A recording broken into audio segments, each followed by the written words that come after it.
This is not turning out the way I thought it was going to turn out. In tallies, if I'm being honest, and I'm kind of glad. Who is the perfect ship for Spawn Astarion? And I'm not talking Tav, and I'm not talking Durge. I'm talking which companion scientifically is the best. So, welcome back.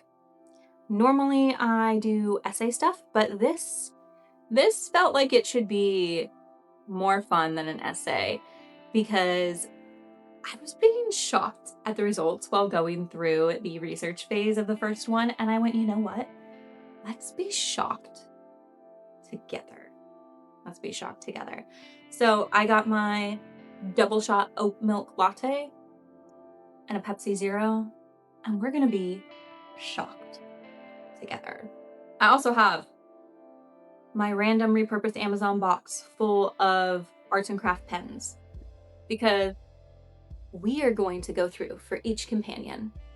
We'll have one companion per video. This time it's going to be Spawn Astarion. We are going to list exactly what this man needs in a relationship, and then alphabetically compare each of the companions and tally up if they do or do not meet those qualifications. Whoever has the most tallies, they win, because scientific method. So it's not who's going to be the best, who do you want to be the best, who looks the hottest together. It is solely going to be who actually meets the criteria that Spawn Astarion has in a relationship. Also, side note tangent, if you are in my audience and you are a gym girly, who do you watch on YouTube to learn arm workouts from? Like, I got my leg day down pat, but since losing weight, like, I need my arms. Like, I know I lost over 75 pounds rapidly. I'm going to have loose skin, but I want to build up muscle in my arms. I want to feel a little bit more Carlacky, right? Arts and craft break. And girly pops, if you notice during this arts and craft break that I still have on my winter leg warmers, it's because it's 40 fucking degrees here in Florida, and fuck what men want, right?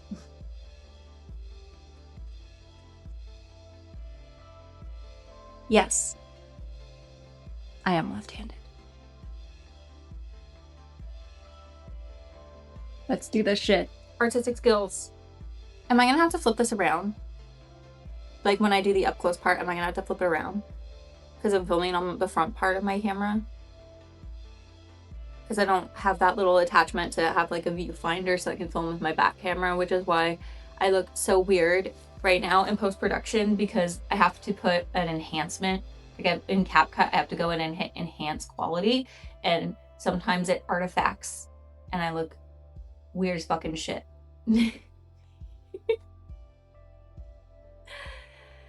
I hate it. Okay. If you're a filming person, you know exactly what that means. I have a different color for each of these for what they mean, and we're going to tally. You get knocked off the board. You get knocked off the board. So, for Spawn Astarion, the most important things to Spawn Astarion are going to be, number one, autonomy. And I am not just talking about autonomy over his own body. Not just my body, my choice. Not just yes, no, consent in bed. I am talking, he needs to have the ability to be the person he wants to be, do the things he wants to do, live the life he wants to live, unbeholden to others. Number two, protection. And this is, can this person protect Astarion as a spawn? Because, let's face it, spawns need a lot of help. And I say this with all of the love in the world, but spawn vampire are not strong. Typically, in most campaigns, they are only going to be an armor class 15 with a total hit points of average 82. Even if we go off of the stats that they have for all of the siblings in Baldur's Gate 3 compared to where we were, they're still not that powerful. And even if we give them the added bonus of the extra features and abilities that some of his siblings had, again, still not that powerful as well. Without the tadpole, Astarion cannot walk in the sun. Astarion cannot go through any kind of running water of any kind. No running water, just like it has to bathe in a basin. Cannot go through a river, cannot go through a lake, it will burn like acid. He cannot enter anyone's home without permission. He is still required to drink a certain amount of blood to be able to survive, and so on and so forth. And most importantly, he is still an elf, and all of the memories that he has currently are from what happened with Cazador up until the point that you save him, which is a pretty short campaign compared to years and years of torture. So when he walks the trance as an elf, which is his version of sleeping, he's going to be reliving that over and over again and not really be safe in his sleep or able to fully relax for quite a long time. Thus, baby boy is going to need protection. Also, all of those things, part of why I feel like keeping Astarion as a spawn is kind of horrifically horrible to do to him. Not on an emotional level or a story arc level, but on a like actual practical how this will affect his life day to day level. You are basically cursing him to spend the rest of eternity, because he's immortal, the rest of eternity as someone who cannot fully defend himself, will constantly be hunted by other people because they consider him a fiend and not a person, or a monster and not a person, and will not be able to experience the basics of humanity, all while being hindered constantly by what makes him a vampire. And don't know if you know this, but according to Libris Mortis, which is a companion book during 3E when Spawn Vampire were created, that is all about the undead and how they interact with people, Spawn Vampire who lose their masters tend to either get together with other undead creatures and create armies, bodyguards, and protection because of the lower ability they have when it comes to fighting and protecting themselves, or unfortunately, they can sometimes be taken over by other vampire lords and forced into slavery. Not the same way, they're not their puppet because they weren't their sired. But considering that Astarion knows how Cazador was going to do the rite of profaned ascension, he's got a literal target still on his back, carved into his skin. Other vampire masters and lords are going to want him so they can learn to do what Cazador failed at. So, protection is key in this case. Also, I feel like I could make an entire essay on why, despite the fact that emotionally speaking, it feels like a cathartic, amazing story point to have Astarion stay a spawn, realistically, it is the worst story ending that you could give him, unfortunately, because lore and laws exist in D&D. It's more than just your emotions. Sorry. Actually, you know what? I'm not sorry. I am not sorry. And there are a lot more reasons than just, ooh, give me a hand necklace, daddy, that I really like the story for Ascended Astarion. And I'm not going to apologize for that, because y'all think that he's an evil villain. I think he just makes sense for the world of D&D, the world of vampires in D&D, an actual story arc. Okay? Also, if I were in his position and I knew that staying a spawn vampire would put me in perilous danger, weaken me, and never let me have any of the things in life that I yearned for after going through all of those 200 years of horrible, debilitating torture and punishment in SA, yeah, I'm gonna sacrifice 7,000 other people who are not gonna be able to control themselves so that I don't have to be tortured for the rest of eternity. You know, drive a stake through my heart, but I'm just being honest. And in the same position, y'all would do the same thing too. There's no way you would choose to continue to be tortured and in danger for the rest of your life if you didn't have to. And don't you dare fucking bullshit me into thinking that you would. Thirdly, submission. And we went over this in my Is Spawn Astarion a Good Dom video. He is still a Dom. He is a worship Dom, which is more akin to how my husband is as a Dom. But he's still one, which means that there is still an element of submission that he's going to need, not just in bed, but in life. Now, I'm not saying he wants somebody that he's gonna walk all over, because we aren't fucking trad wives here who are misappropriating my kink culture. But he's not going to want somebody who takes control every single time they hook up. That's just not going to work for him. Number 4. Sorry if you hear this clinking. It's like music. By the way, this is an iced latte. And this is the only kind of ice that I think should exist ever. Number 4, he's going to need friends first. And when I say friends first, I don't mean he's putting friendship before relationship or expecting them to be friendly before they're a relationship. No. In Astarion's confession scene, you have to essentially give him the ability to just be friends or just not have sex in your relationship, because if you force him to, he'll break up with you, right? Because that's what he needs. He needs autonomy and consent. This means that when you're romancing Astarion in his playthrough, you do not have the ability to have sex with him again until after you get to the conclusion of his storyline with Cazador. If you are an Astarion romance girly, that's probably the very first thing that you do in Act 3. Sometimes it's the last thing I do in Act 3 so that I don't stop playing the game before it's complete. It helps. It helps me get through everything. If I know, I need to know. Am I the only girl out there who, if I get that on your knees, darling, or that shove it in the graveyard in the leg thing before I finish Act 3, that I like lose, I'm done. I'm like, my serotonin, gone. I got it. ADHD girl, out. I'm leaving. It's a struggle to finish the challenge that I'm recording. Is it just me? Like, Viper was so hard to finish filming for, which I still have to finish editing, but to finish filming for, because I chose to do things in the order that made the most sense to her story. So I did Cazador first. So let's assume you're doing Cazador at the beginning of Act 3. As soon as you get into the city, you're just beelining it for that fucking piece of shit, right? That means that anyone who has a sex scene in their story, except for Astarion himself having sex with you in the woods, they do not qualify as friends first because they're having sex early on. So they might still hit that autonomy and submission, but they're going to lose that point in friends first because they are not actually giving him the space to just be friends through all of Act 2.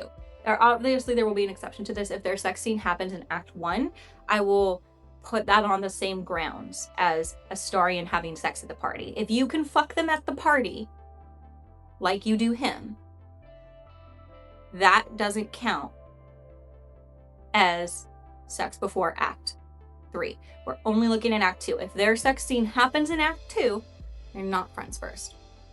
Got that?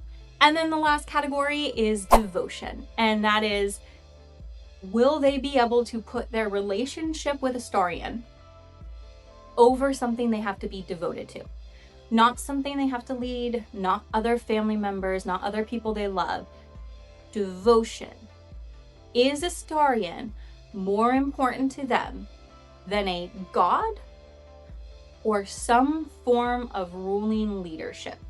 Not just leading a group of people, not just being like part of a community. I mean, they have an actual royal person or a god that they are devoted to following.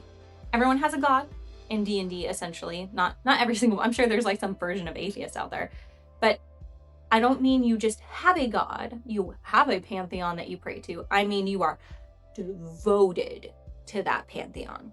You are fanatical. That god is your life, not just a part of your day. And with that, let's dive in. So, grab your cozy drink because we're about to get a little deep. In alphabetical order, let's start with Gale. Gale has 4 primary endings, one of which has 2 branching options. You have Gale who sacrifices himself. We will not be concluding this in our list because if he is dead, how can we measure his relationship post-game with Astarion? Full stop. Then we have Gale God, which is the god of ambition. Then we have Professor Dekarios, which is my favorite version of Gale, BTW, because like, oh my god, that's my husband in real life. Like, not the actor, the personality. And then we have Squid Gale, the Squid Games Gale. This is Gale who becomes a mind flayer, and then after saving the world, Mystra tells him that if he comes with her to Elysium, that she will reverse all of that bullshit, which she could actually do. Professor Kitera, D&D lore side tangent. Welcome, students, to Professor Kitera's D&D lore side tangent. In D&D, Illithids, or mind flayers, take over a host body by having the tadpole inserted into their eye. It goes up into their brain, and over the course of ceramorphosis, it slowly dissolves their body and they turn into a mind flayer. However, this process has been exponentially sped up in Baldur's Gate 3 and can be done at the flip of a switch. Now, an important lesson on Illithids. How an Illithid is able to break free from a mind flayer elder brain is simply they are stronger than the mind flayer elder brain. This does not inherently mean that they have a soul. If you remember in Act 2 at the very end, after defeating the mind flayers in Ketheric form in Moonrise Towers, Withers is going to ask you, do mind flayers have a soul? No matter what you answer, he is going to say, mind flayers do not have a soul. This is correct. Which is why it sucks so fucking hard in the balls that they chose to make Balderon the Emperor. I'll die on that hill. Mind flayer can retain the memories of the body that they were inside of, especially if they are a mind flayer who is strong enough to break free of an elder brain. However, owning your host's memories does not mean that you own the host's soul. The soul is destroyed in the process of becoming a mind flayer. It does not go to the fugue planes. It cannot be collected by a god unless that god knows preemptively that the mind flayer is going to take over the host's body and they can protect said soul. You're not going to face the wall of the faithless, you're not going to be collected, you're not going to wander the fugue planes. Which means Karlach, who currently does not worship a god, when turned into a mind flayer, her mind flayer will remember the host's memories. It will think that it was her. That does not make it her. Her soul, gone.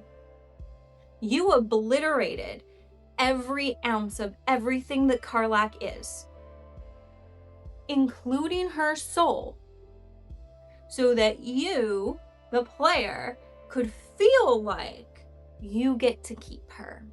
I think we need an essay on what is the most empowering and ethical ending for Karlach. By me, someone who lost her mother to chronic illness, who was in agony for years before her passing. Because we need some actual chronic illness and disability informed rhetoric around this topic. That also means that the only reason why Gale can retain his soul in the Elysium ending is because Mystra wanted him to become a mind flayer or blow up. She protected his soul during the transformation, which is why she told him, come to Elysium and I will fix you, because she can. She has his soul and she can give it back to him. And this has been Professor Kitera ruined your fucking day around Illithids because, oh my god, stop turning Karlach into one. So these are Gale's 3 endings, and we are going to go through and we're going to talk about what fits into them for each, starting with our little orange tally for autonomy. So when we are thinking about Gale, you know what? I'm taking this back because this was really fun. This was really fucking fun. All right, so when we are looking at Gale, yes, he does have his romance scene in Act 2. He also has his opening romance scene in camp in Act 1. This scene doesn't involve any sex, but you're doing magic together. At every step in the process of this, he is asking you what you're okay with. He never pushes your limits, and he allows you to be the one that sets the pace in what you envision. And no matter what you envision, as long as it's positive, friendship, being slightly romantic, or being heavily spicily romantic, that's what I pick. He is going to embrace that and react accordingly. In Act 2, when you have your romantic scene, yes, Gale planned out this entire situation where you have like this cosmic soul-binding sex, but you can also have sex with him just as a man. Again, what I prefer. And that's totally up to you. The player gets to decide how they're going to engage in that situation. At no point during the story does Gale ever force anyone to do anything. When he tries to kill himself, he allows you to talk him out of it because it's for your own protection. He always asks for the player's insight in every decisions that they make around the camp. And his point system is completely back end. There are many points in time in the story where he has approvals or disapprovals that aren't in the actual dialogue context because he isn't wanting to inform your choices, he's just reacting to them. This would be true for all 3 versions of Gale. However, when we're talking about the epilogue and the ending, it's very clear that Professor Dekarios is incredibly consent forward. He wants to marry you, but he wants it to be something that you want to do. He wants to have a specific life, and he has Mystra in his life, but in a very different way. He's become a professor. He's become someone who cares about having family and cooking and having that soft, slow life where he's moved away from the more dramatic wizard side of things. It is incredibly, incredibly true to wizards that he would become a god. That is a very wizard ending. That's a very accurate wizard ending. And even when he becomes a god, he's the god of ambition. And he says to you that he doesn't force any of his followers to do things. He simply inspires them, which means that both versions of that Gale are incredibly heavy on autonomy. When it comes to his Elysium ending, he is the one who is choosing to go with Mystra. He is the one who's making a choice. So in general, I would say that all 3 versions of Gale perfectly get a point when it comes to respecting Astarion's autonomy. Submission. Neon pink. Because this is my favorite color. And Professor Kitera hat on. Let's talk about submission and Gale. I would not, despite the fact that my husband IRL is a Dom, and he is the most like Gale out of all of these characters, I would not call Gale a Dom. I might call Gale kink-informed because the boy gotta practice tongue. But Gale is not a Dom. Full stop. But you know what else Gale is not? A sub. That does not mean that Gale would not be okay with having interactions that are very kinky. He absolutely would. He has a lot of interactions and lines with you that are very kinky. Like if you're wearing the harness and he says Heiny. Feral girl aside, I think that Gale could be able to submit to what Astarion would want in bed. I do. I genuinely think that. I think that Gale could follow the lead. But I don't think that's his natural position. I don't. Think about it. When you have your encounter with Gale in Act 1, he is guiding you. He is leading you. He is a natural leader. He is not a Dom in the kink community sense. But he is a dominant person in his relationship with you. He's just a lot softer of a Dom. And because he isn't kink forward in the same way that Astarion is written, I'm not going to put him into the Dom category, but he could be one. He could definitely be the father figure, daddy, soft worship kind of Dom. But again, he is a little bit too lacking in exchange of power for that to be true. He's just a dominant person rather than an actual Dom. Because if an exchange of power isn't happening, then it's not actually sub-Dom. It's just people having more structure in their relationship. He does lead you in his sex scene as well. He is the one who he sets this entire situation up, but he lets you decide what you want to do. He lets you change it. You do get choices in your sex scenes with Astarion, right? You can decide if he bites you or not in the first sex scene, and you can decide how he bites you in the second sex scene if you are doing the ascended path. And you can decide whether or not you want to have sex in the graveyard. But what you don't get to decide is how the actual sexual encounter goes.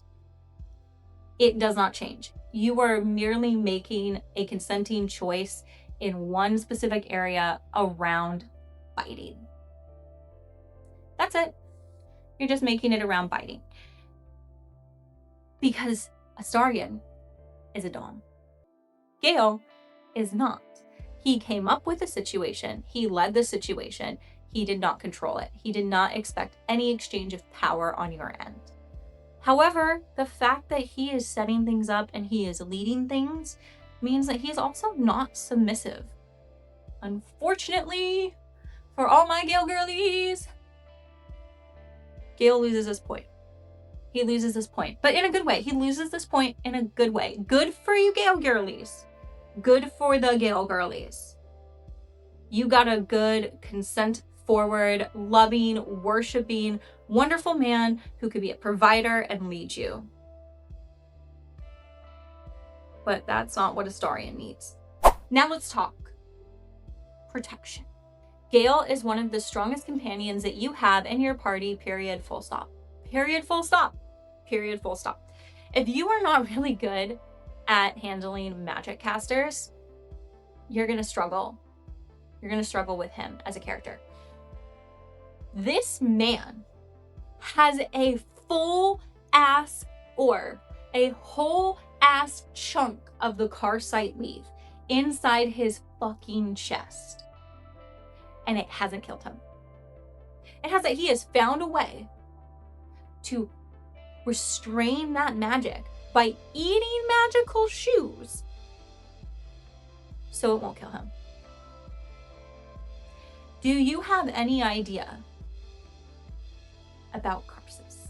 Welcome to a mini episode of Professor Kitera goes over the fall of Netheril and the death of Mistral, because Gale just did not do it fucking justice.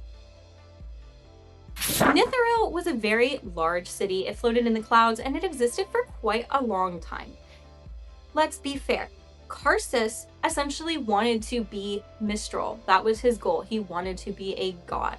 He wanted to control magic and be his own weave. That's why Karsus was able to create the Karsite weave.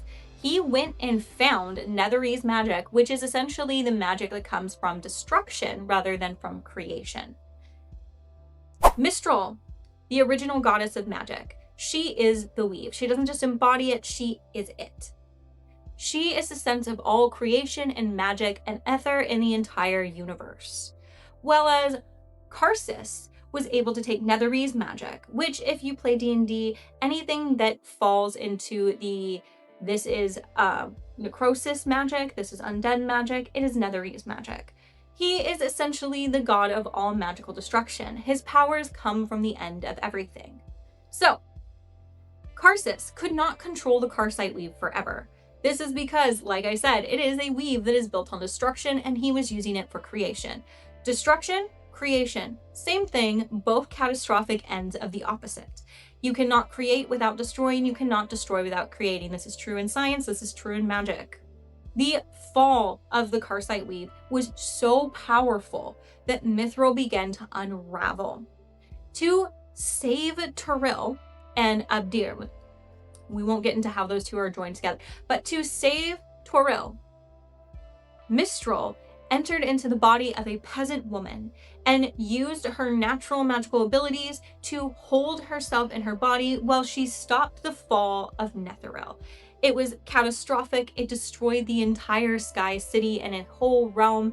And in the end, Mithril unraveled, completely unraveled. But this young girl who took her powers into her then became Mistra. We went over this entire thing in the Is Mistra a Groomer video. So this weave is quite literally destruction incarnate. And Gale not only found a portion of this weave, he accepted this weave into his body without dying. It became part of his soul. That's why he's able to become the god of ambition, by the way, because he has the actual soul, an actual chunk of soul of the god Karsus in him. It can destroy a huge swath of the world. He has it in him. Gale is the most powerful. He is the most powerful. Okay, so Gale is the most powerful because of the Karsite weave. But also, this is a man who went to Blackstaff Academy and later becomes a professor at Blackstaff Academy. He understands magic. He was the chosen of Mistra for a reason. And it's not just because she wanted to be in his pants. But she did. She wanted to be in his pants. Gale could get out of any situation, create a way for anyone to get out of a situation if he could not have the fight. But he could also take on any fucking fight that he wants. This man can protect Astarion from anything. In fact, if anything there was in the world, this man would be able to find it. I wish the Daywalker ring was not homebrew, because if anyone could find the Daywalker ring, it would be this fucking man, right? Gale can protect Astarion. Full stop. But here's the kicker where we separate.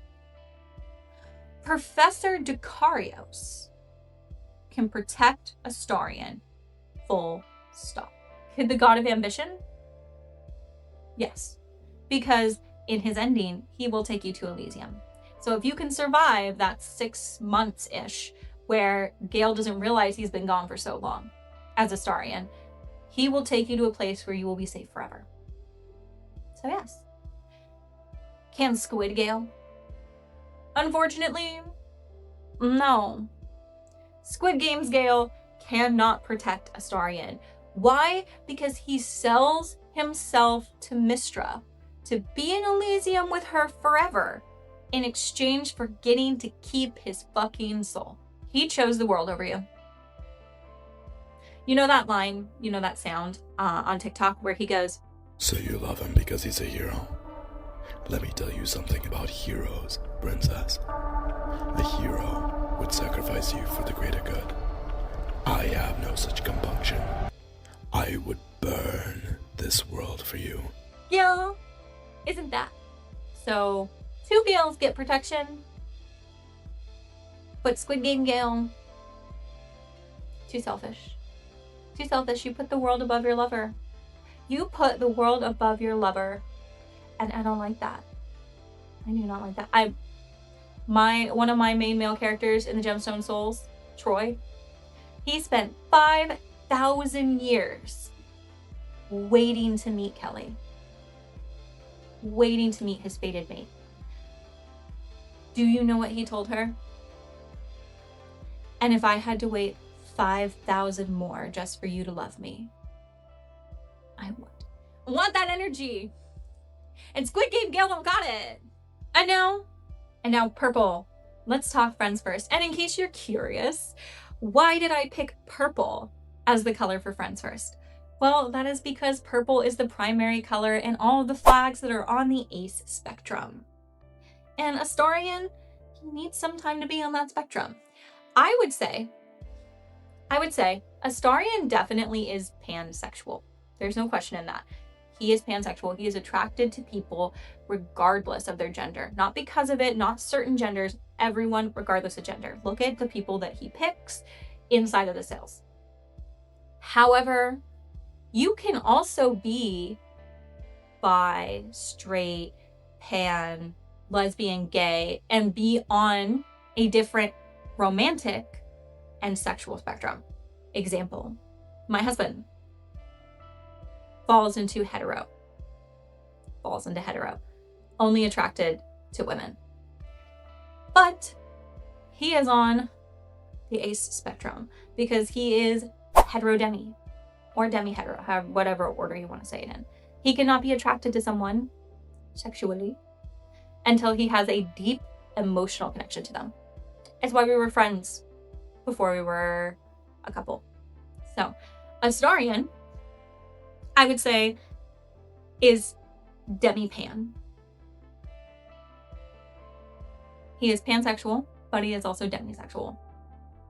And someone other than my husband that I love very much is like that. They are demisexual, but they are pansexual in their actual, like, who falls into the spectrum that they can feel a demi connection with. So that's purple, because I believe in respecting the spectrum that you belong to. Just like if he was an aromantic character, I would have picked green. But he's not.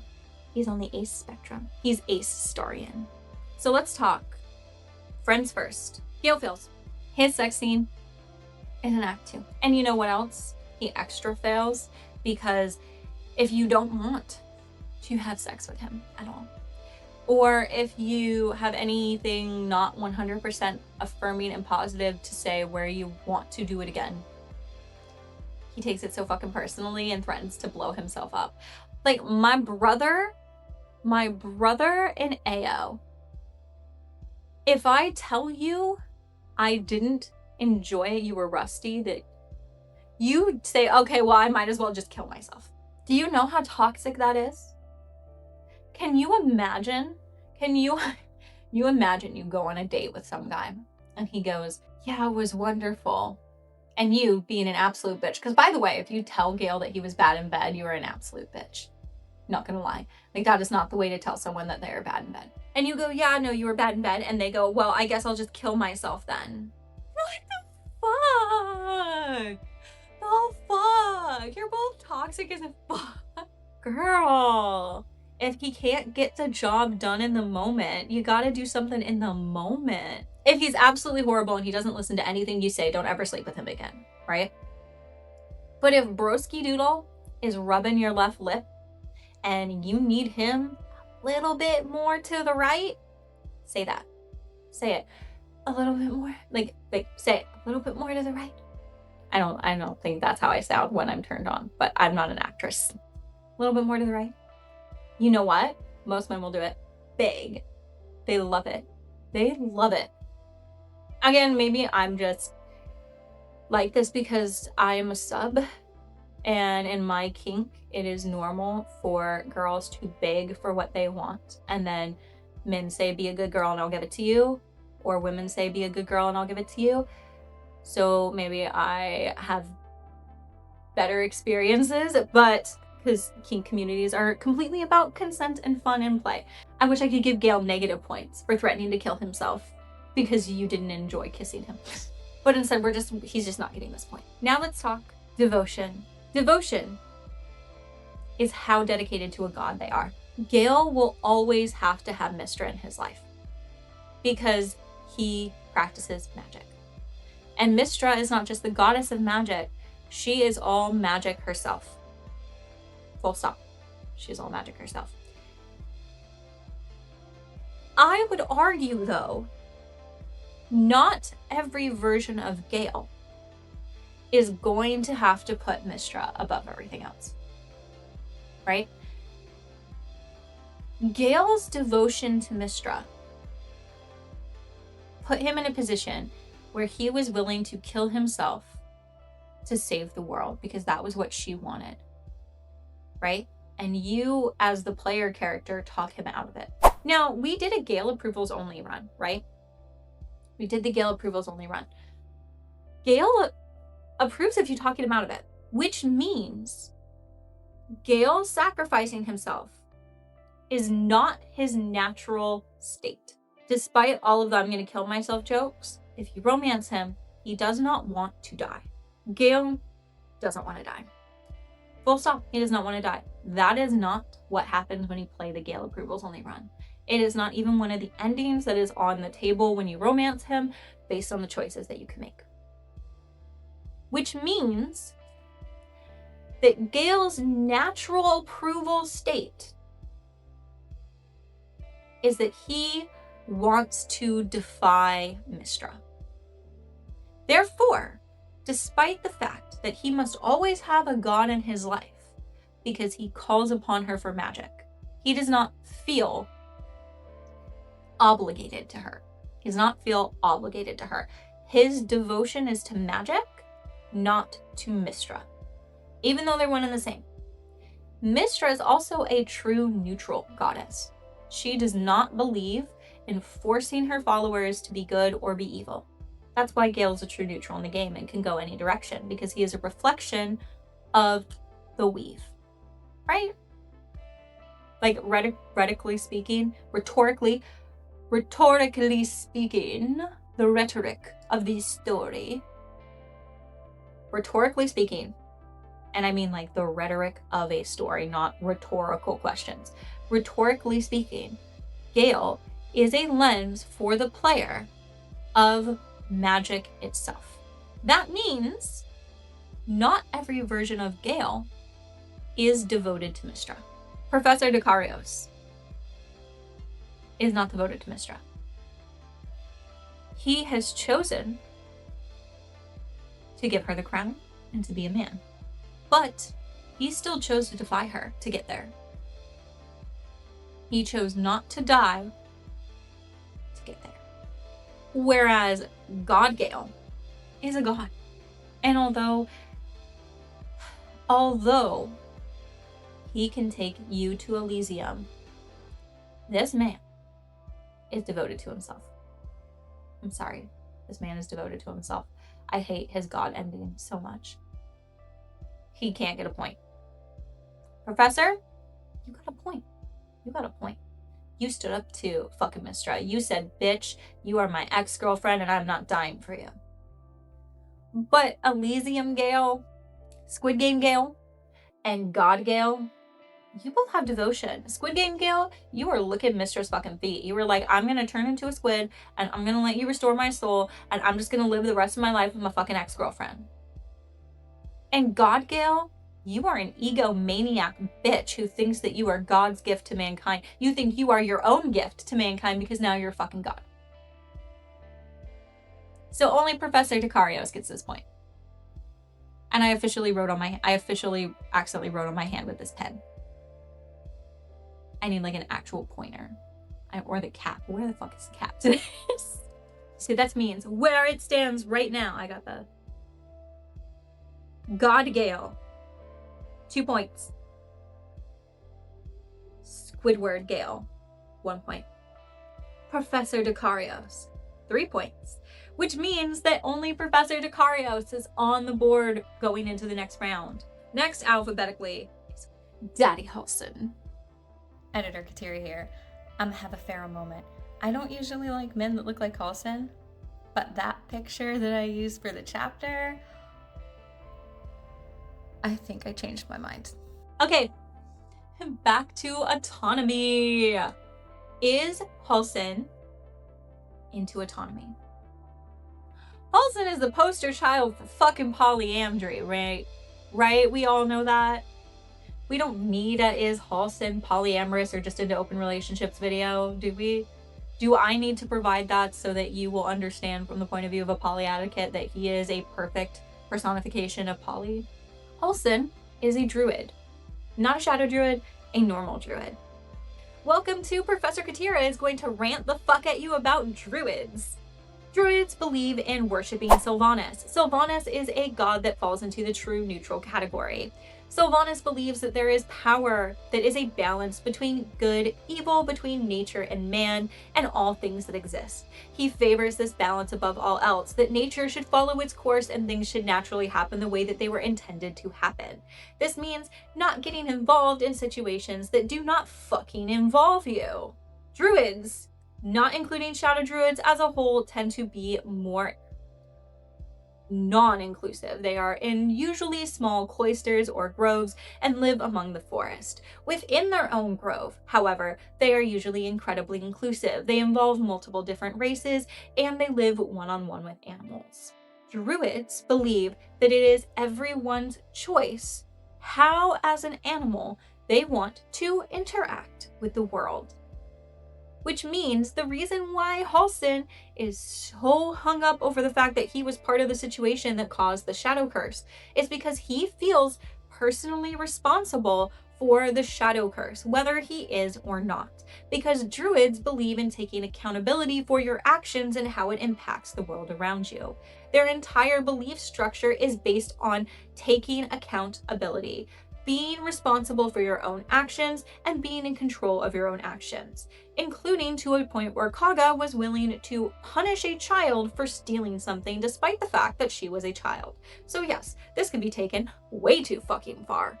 This means that the core belief of all druids is bodily autonomy and radical responsibility around that autonomy, because that is how we keep the balance between good and evil and between man and nature. And this has been Professor Katera, who usually plays a ranger or a druid. So given that Halson is a druid, he's naturally going to be in favor of autonomy. Halson at no point in time ever expects anything of you. When you do have your interaction to be able to get to your daddy bear scene, he's going to respect whatever option you give him. If you say no, he's fine with that. If you say yes, he's fine with that. If you say, I gotta ask my partner. In fact, he tells you, go ask your fucking partner, because everyone needs to be fine with this. Everyone needs to consent. Everyone needs to be okay. He also gives you the option as someone who is a good example of polyamory. You have the choice to either have it just be sex with him and it be like an open relationship with your main partner, to have a truly polyamorous relationship and make choices in the epilogue where you might potentially go with him. Or if you don't have a partner at all and you choose to only romance Halsin, you have a genuine relationship where you're primary partners but go and see other people when you feel like it. This makes perfect sense for someone who is a druid because they are acting in balance with nature.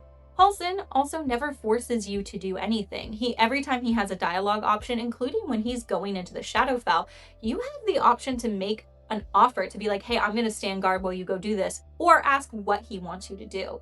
You always have control as the player in what you're going to do around Halsin, because Halsin is incredibly autonomy forward. Everything about him is wrapped up in the idea that you need to consent to every part of your life. So Daddy Halsin, of course you get this point. It's your fucking life's rhetoric. Next, let's talk submission. Absolutely the fuck not. Absolutely the fuck not. Halsin is a dom.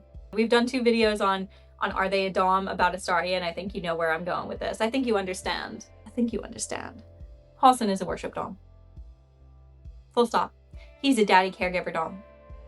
Full stop. He is not a I'm in a dark romance, aggressive, gonna give you a hand necklace in the middle of public kind of dom. He is I am your caregiver.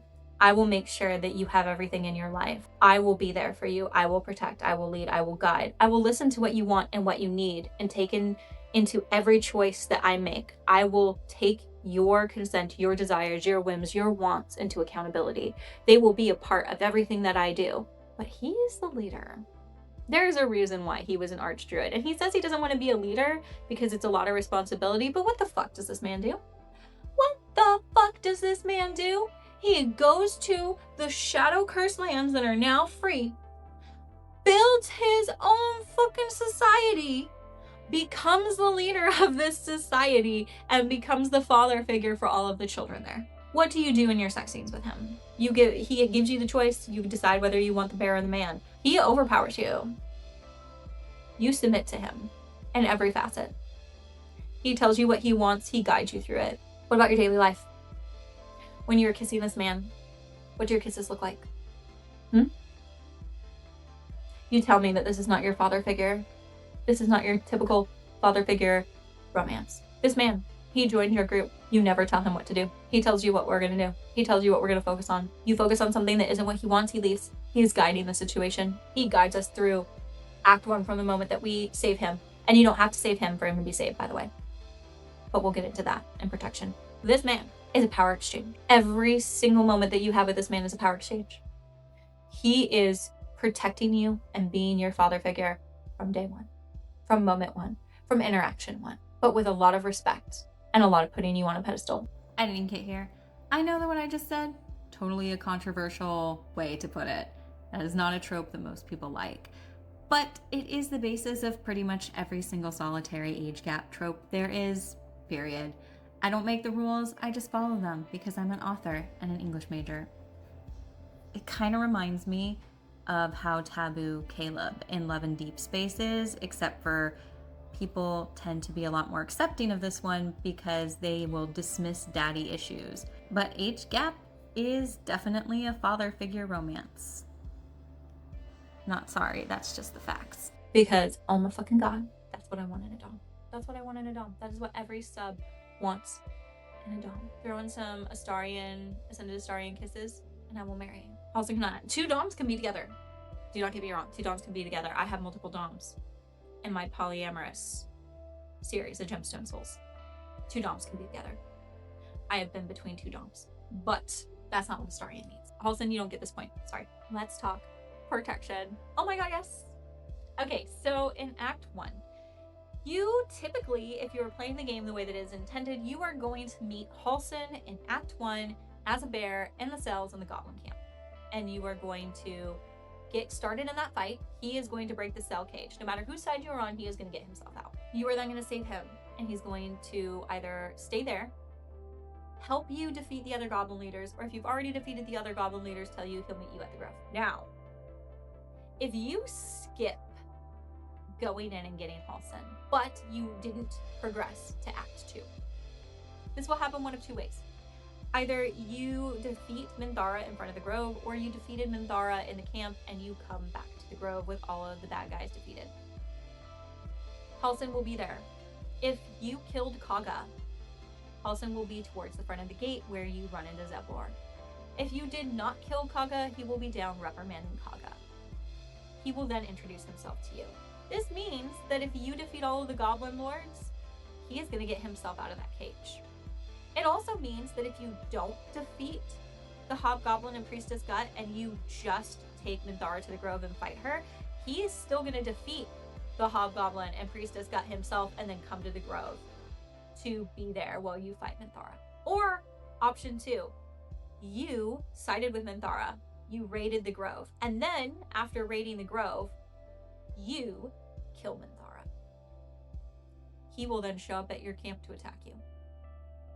This man is going to get himself out. He doesn't need you. He does not need you to get him out of a fucking goblin camp full of people. Like, I don't know why we're going to save him. He doesn't need us.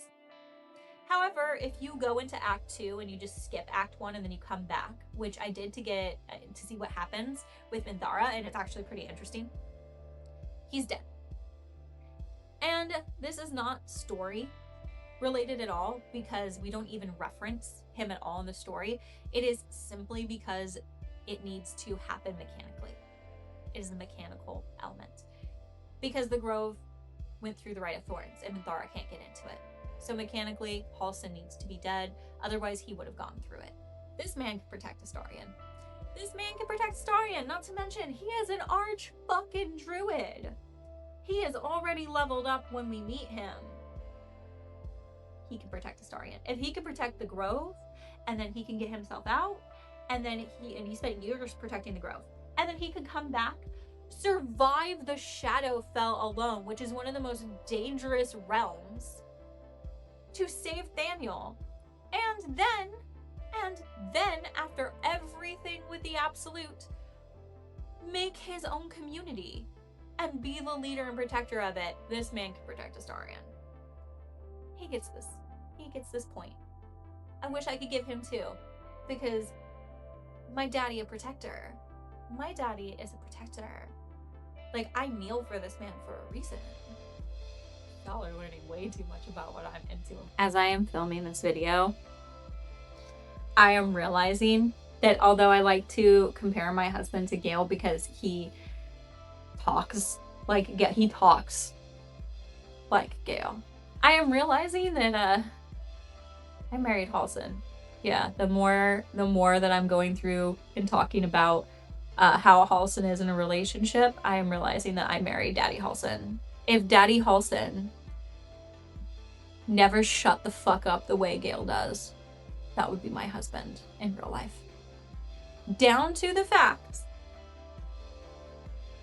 that I think Halsin is on the demi spectrum, because we are discussing friendship first. Remember, purple, demi, friendship first. Halsin has had many lovers. And I would just like to set the record straight. Being on the ace spectrum does not inherently mean that you do not like sex. Being on the ace spectrum is simply how you experience sexual attraction in general. Okay? Just like being aromantic does not necessarily mean that you are 100% not romantic. It is a spectrum. It is the arom spectrum, the ace spectrum, right? Someone who is 100% asexual could be sex adverse and not want to have it. But they could also be asexual and just be sex inclined, which means that they don't hate it, they don't never have it. It isn't that they're not capable of enjoying it, they just don't think about it or prefer it. But that's one side of the ace spectrum. There are people who are on the ace spectrum who fall so close to the end of it that they're almost just not ace, like not on that spectrum. Technically, Professor Kitera here, technically everyone is on the spectrum in some way, shape, or form. Just like there is a spectrum for sexuality and everyone is on that spectrum. Someone who is straight can still be straight, but be so far leaning towards the next part of the spectrum that they do find people attractive who are a different gender. They just do not find themselves sexually or romantically attracted to them. And some people can be sexually attracted to one thing and romantically attracted to another, but we're not going to get into that today. Today, we're just having a moment of diversity and inclusion for people who are on the ace spectrum. Being demisexual, which has its own sub-spectrum. It's really hard to say that. Say that 10 times fast, bitch. It has its own sub-spectrum.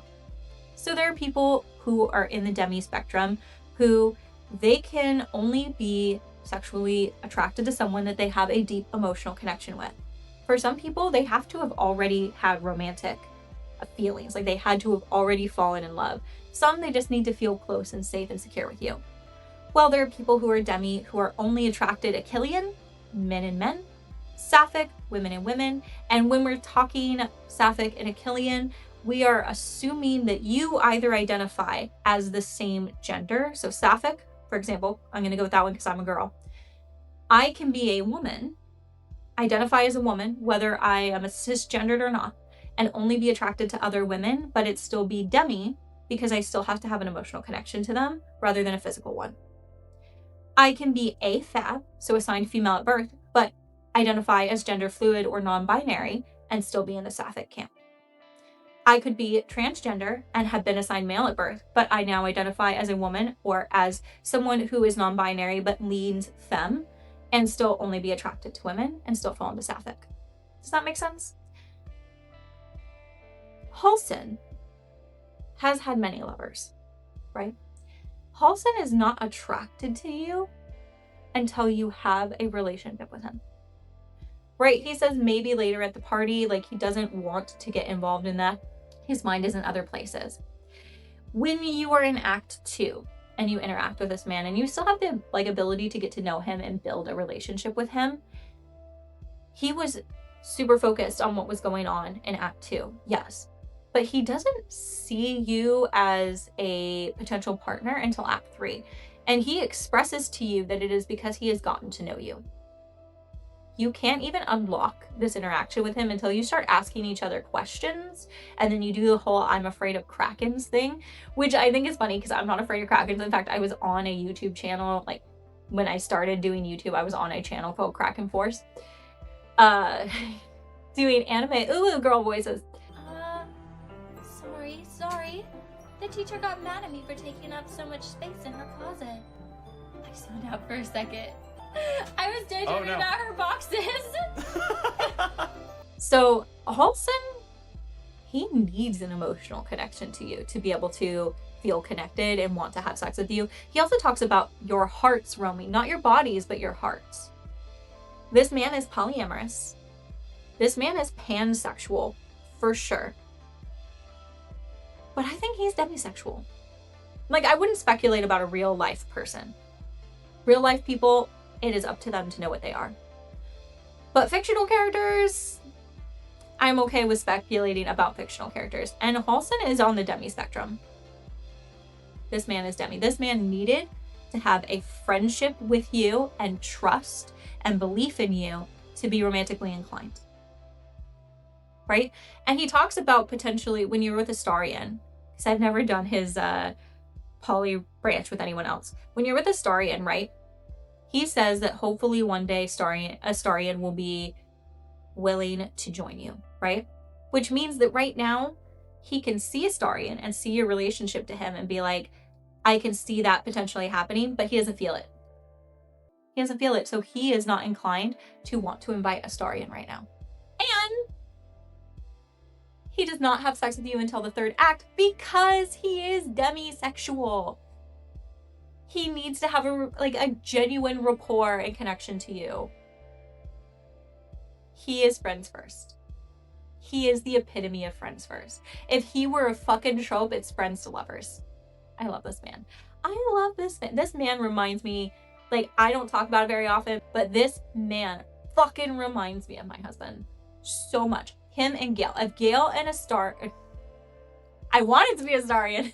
If Gale and Halston became one person who offered hand necklaces, because that's what I am into, that's my husband. Down to the daddy. Down to the daddy. Like, I have daddy issues. I'm not afraid to admit that. I have serious daddy issues. And I married a man who, when I see him, I'm like, that man would be a good dad. And that man is my father figure. Not gonna lie. I married somebody who was my caregiver. Who I've been depressed and stressed and freaking out all week. You know what that man did? Do you know what that man did? He went and cleaned all the house without being asked. Did all the dishes. Made food. Went to the store and bought all of the things that we were going to need with money that I thought that he was going to be saving for GDC, but he was like, nope, I don't want you to be stressed.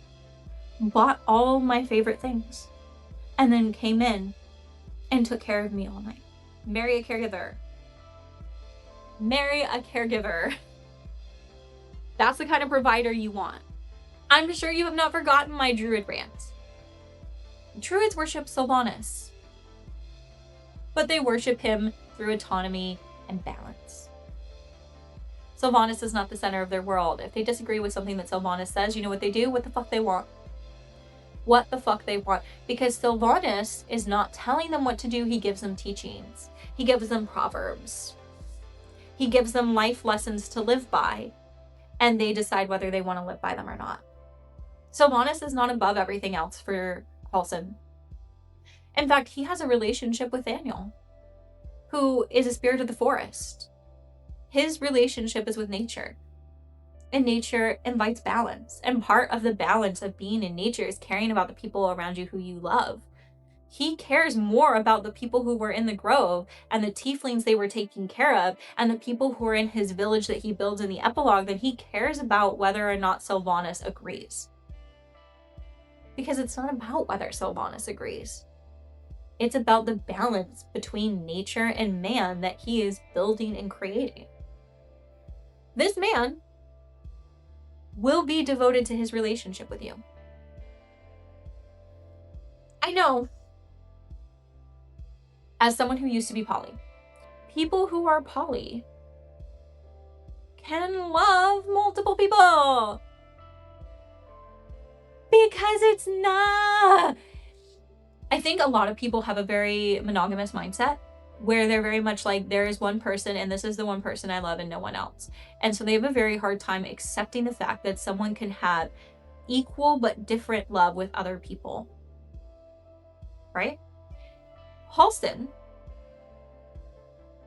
can have absolute devotion to the people in his life that he cares for, to the person that he has as a primary partner, and to the other partners that they may or may not have, depending on how those partners are.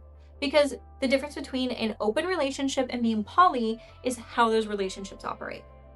In an open relationship, you have a primary partner, and all of the other partners that you bring into your relationship are primarily there for physical needs.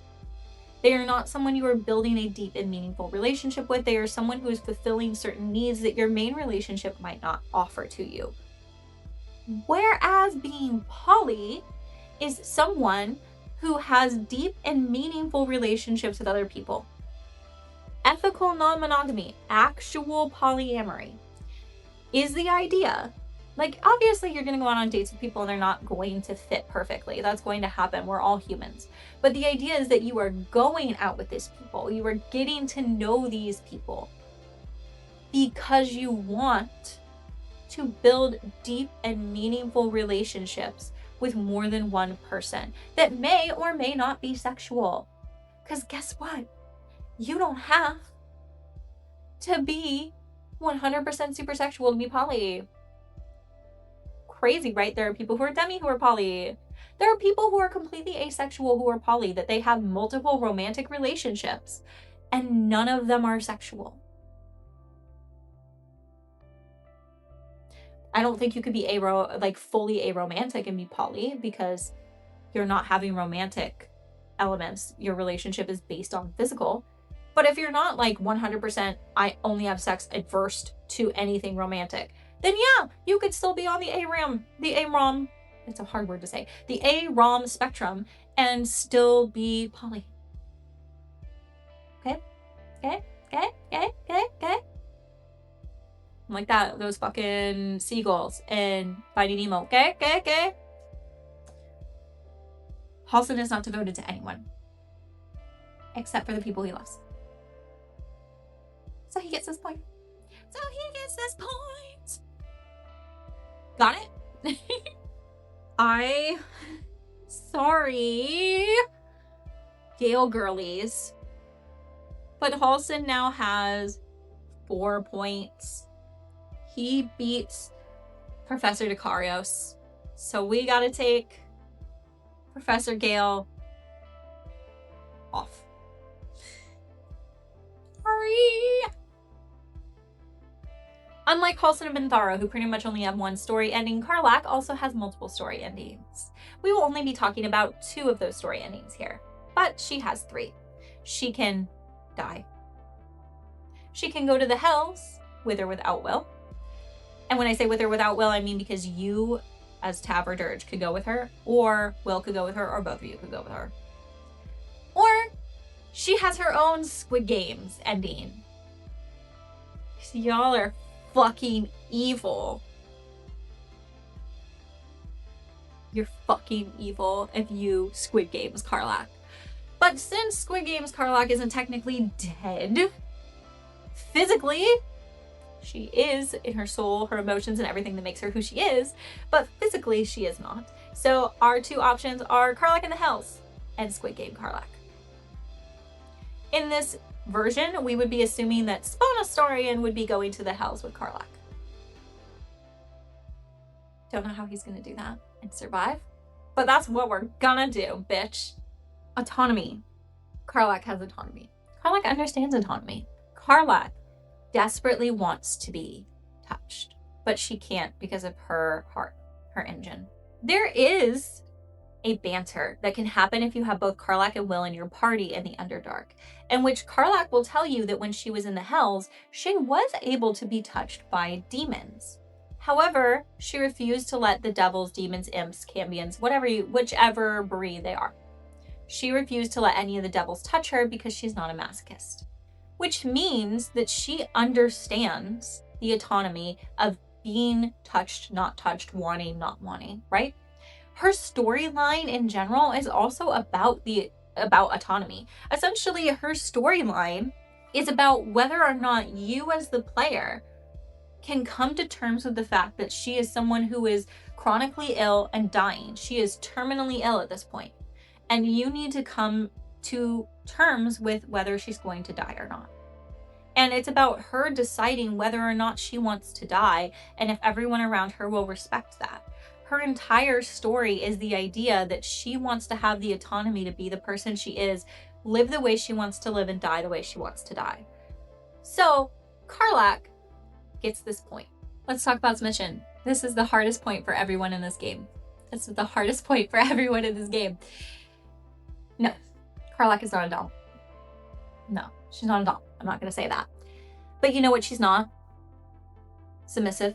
She wants to be an active participant in everything. She wants to be equals when it comes to the bedroom. Even in her dirty fantasy that she has, if you play her as an origin, she wants to be equals. This is a woman who is desperate, touch-starved. She wants to lead as much as she wants to take. Her story is not, I'm going to do this for you because this is what you asked. Her story is, I want us to both enjoy this together. Wild, feral, let's go for it. Like, does she want me to lick her abs? Yes. Do I want to lick her abs? Yes. But she's not going to dominate me. And she's not going to submit to me. Sorry. I'm sorry, Karlach fans. Don't get me wrong. Her romance with Astarion is super sweet because if you're playing her as an origin, he can't touch her. So it's actually really romantic in a way because he has to just talk to you and figure it out. And he's like, I don't know what to do in this situation, because normally I would take control of this situation sexually, and he can't do that. And I think it's incredibly telling, not just on who he is as a character and what he was wanting to achieve in that moment, but also how he experiences his sexuality.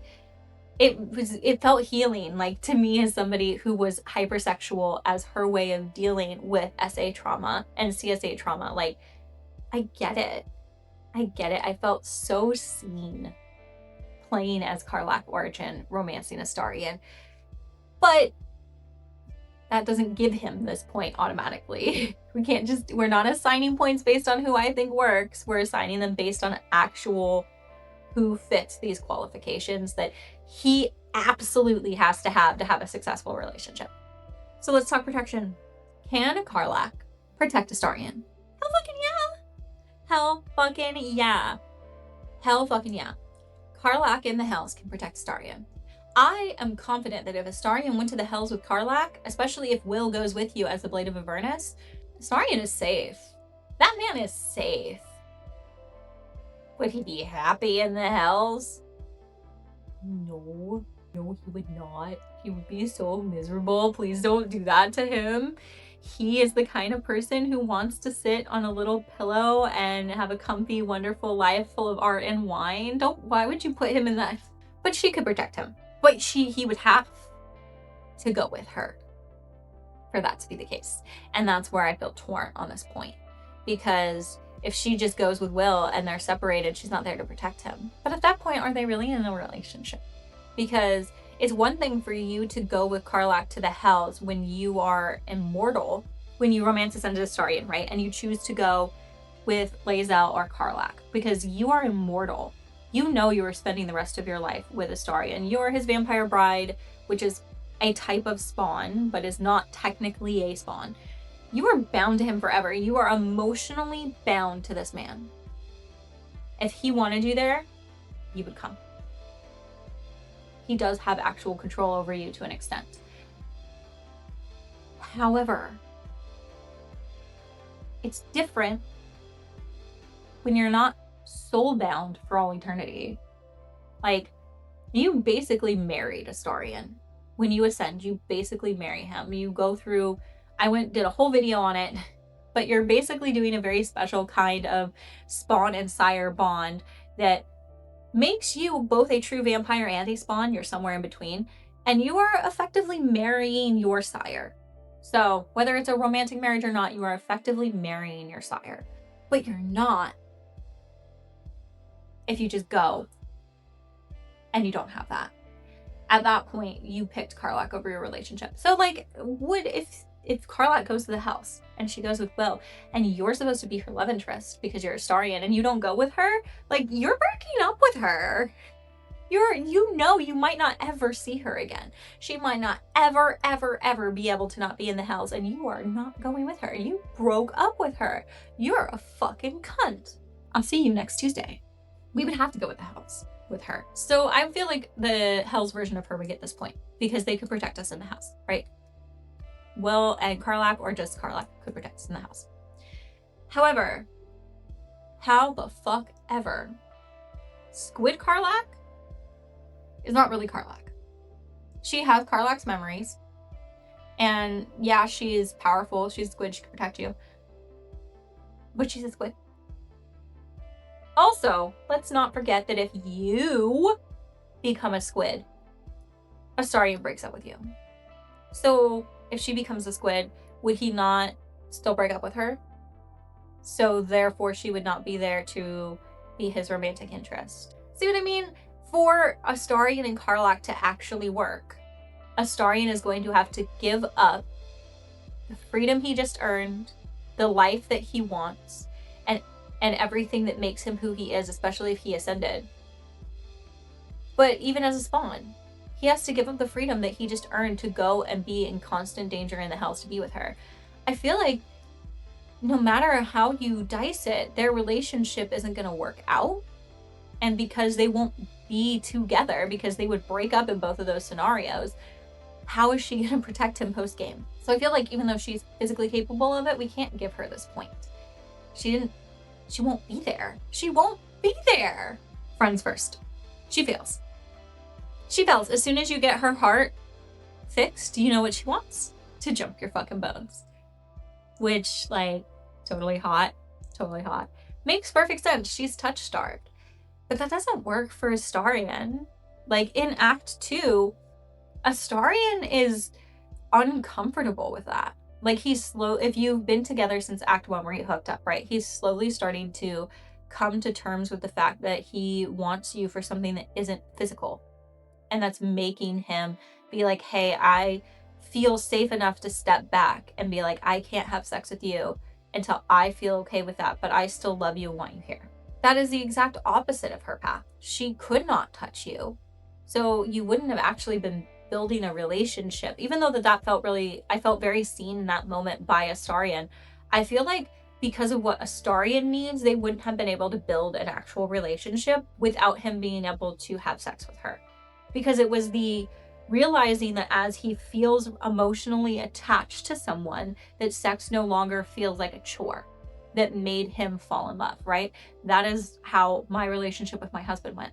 That when it stopped feeling like I was performing sexuality and femininity, and I actually had emotions for this person that then made me feel safe in what we were engaging in, I realized, oh, I don't have to perform. I can say no. And there was a period where we didn't. Like, I literally went through, I literally am Astarion. Full stop. I'm Astarion. That is the character that I am. I don't think that Karlach and Astarion would work, realistically, because she would not have been able to give him what he needed through his Act 1 arc into Act 2, right? So he hasn't slept with her yet. And he's at the point now where he no longer needs to sleep with her to be able to achieve security and safety, right?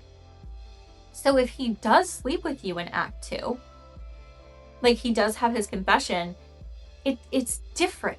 You built this relationship that was built completely non-romantic, but if you're playing as him, you still have sex with her before you would have been ready without it needing to be about protection, which just does not feel like what he would do. So his romance with her only works if you're her, which means it doesn't work. They're not friends first. They have sex in Act 2, but not Act 1. And he doesn't get to have the arc. They're not friends first. So she can't have this point. Unfortunately, she cannot have this point. Which sucks because she's touch-starved. She needs to have sex. Like, get the girl off. My God. Let's talk about devotion. This is a hard pill to swallow because in this one case, devotion is not going to be about a god. Devotion is going to be about putting something else above your relationship. And it hurts because Karlach does have to put something else above her relationship, and she does not get to decide. It is not her choice. And again, I am coming at this from someone who, my mom is chronically ill, and when I was born, they told her she had 5 years left to live, right? And she died the year I turned 30. We were trying to we decided to have a small wedding and to have our wedding early because I wanted her to be there. And she didn't make it to the date. And we ended up pushing our wedding back and going on our honeymoon first. Because I was so broken, I could not have my wedding. So my wedding and my honeymoon happened way later in the year than when we had planned for them. Because she couldn't be there. And so I've gone through this. I watched her slow decline until the point where she went from just chronically ill to fully terminally ill. And I remember crying when she decided that she was going to have a no resuscitation clause. And so I feel Karlach's pain, but not from Karlach's perspective. I understand her perspective and why she would want to die and not go to the hells and continue to suffer and live a life of suffering and fear and fighting on the off chance that they might find something. And it hurts.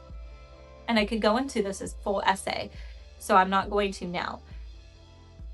But her physical situation is always going to be more important than Astarion. And not because she wants it to be, and not because she is emotionally making it that way. Do not get it twisted. She is not making her terminal illness more important.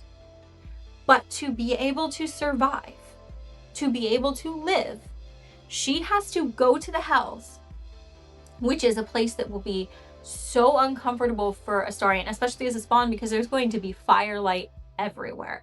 And although it's sunlight specifically that hurts him, even like demons who are evil still use radiant energy in their attacks. He's going to be constantly surrounded by the energy that wounds him and hurts him the most.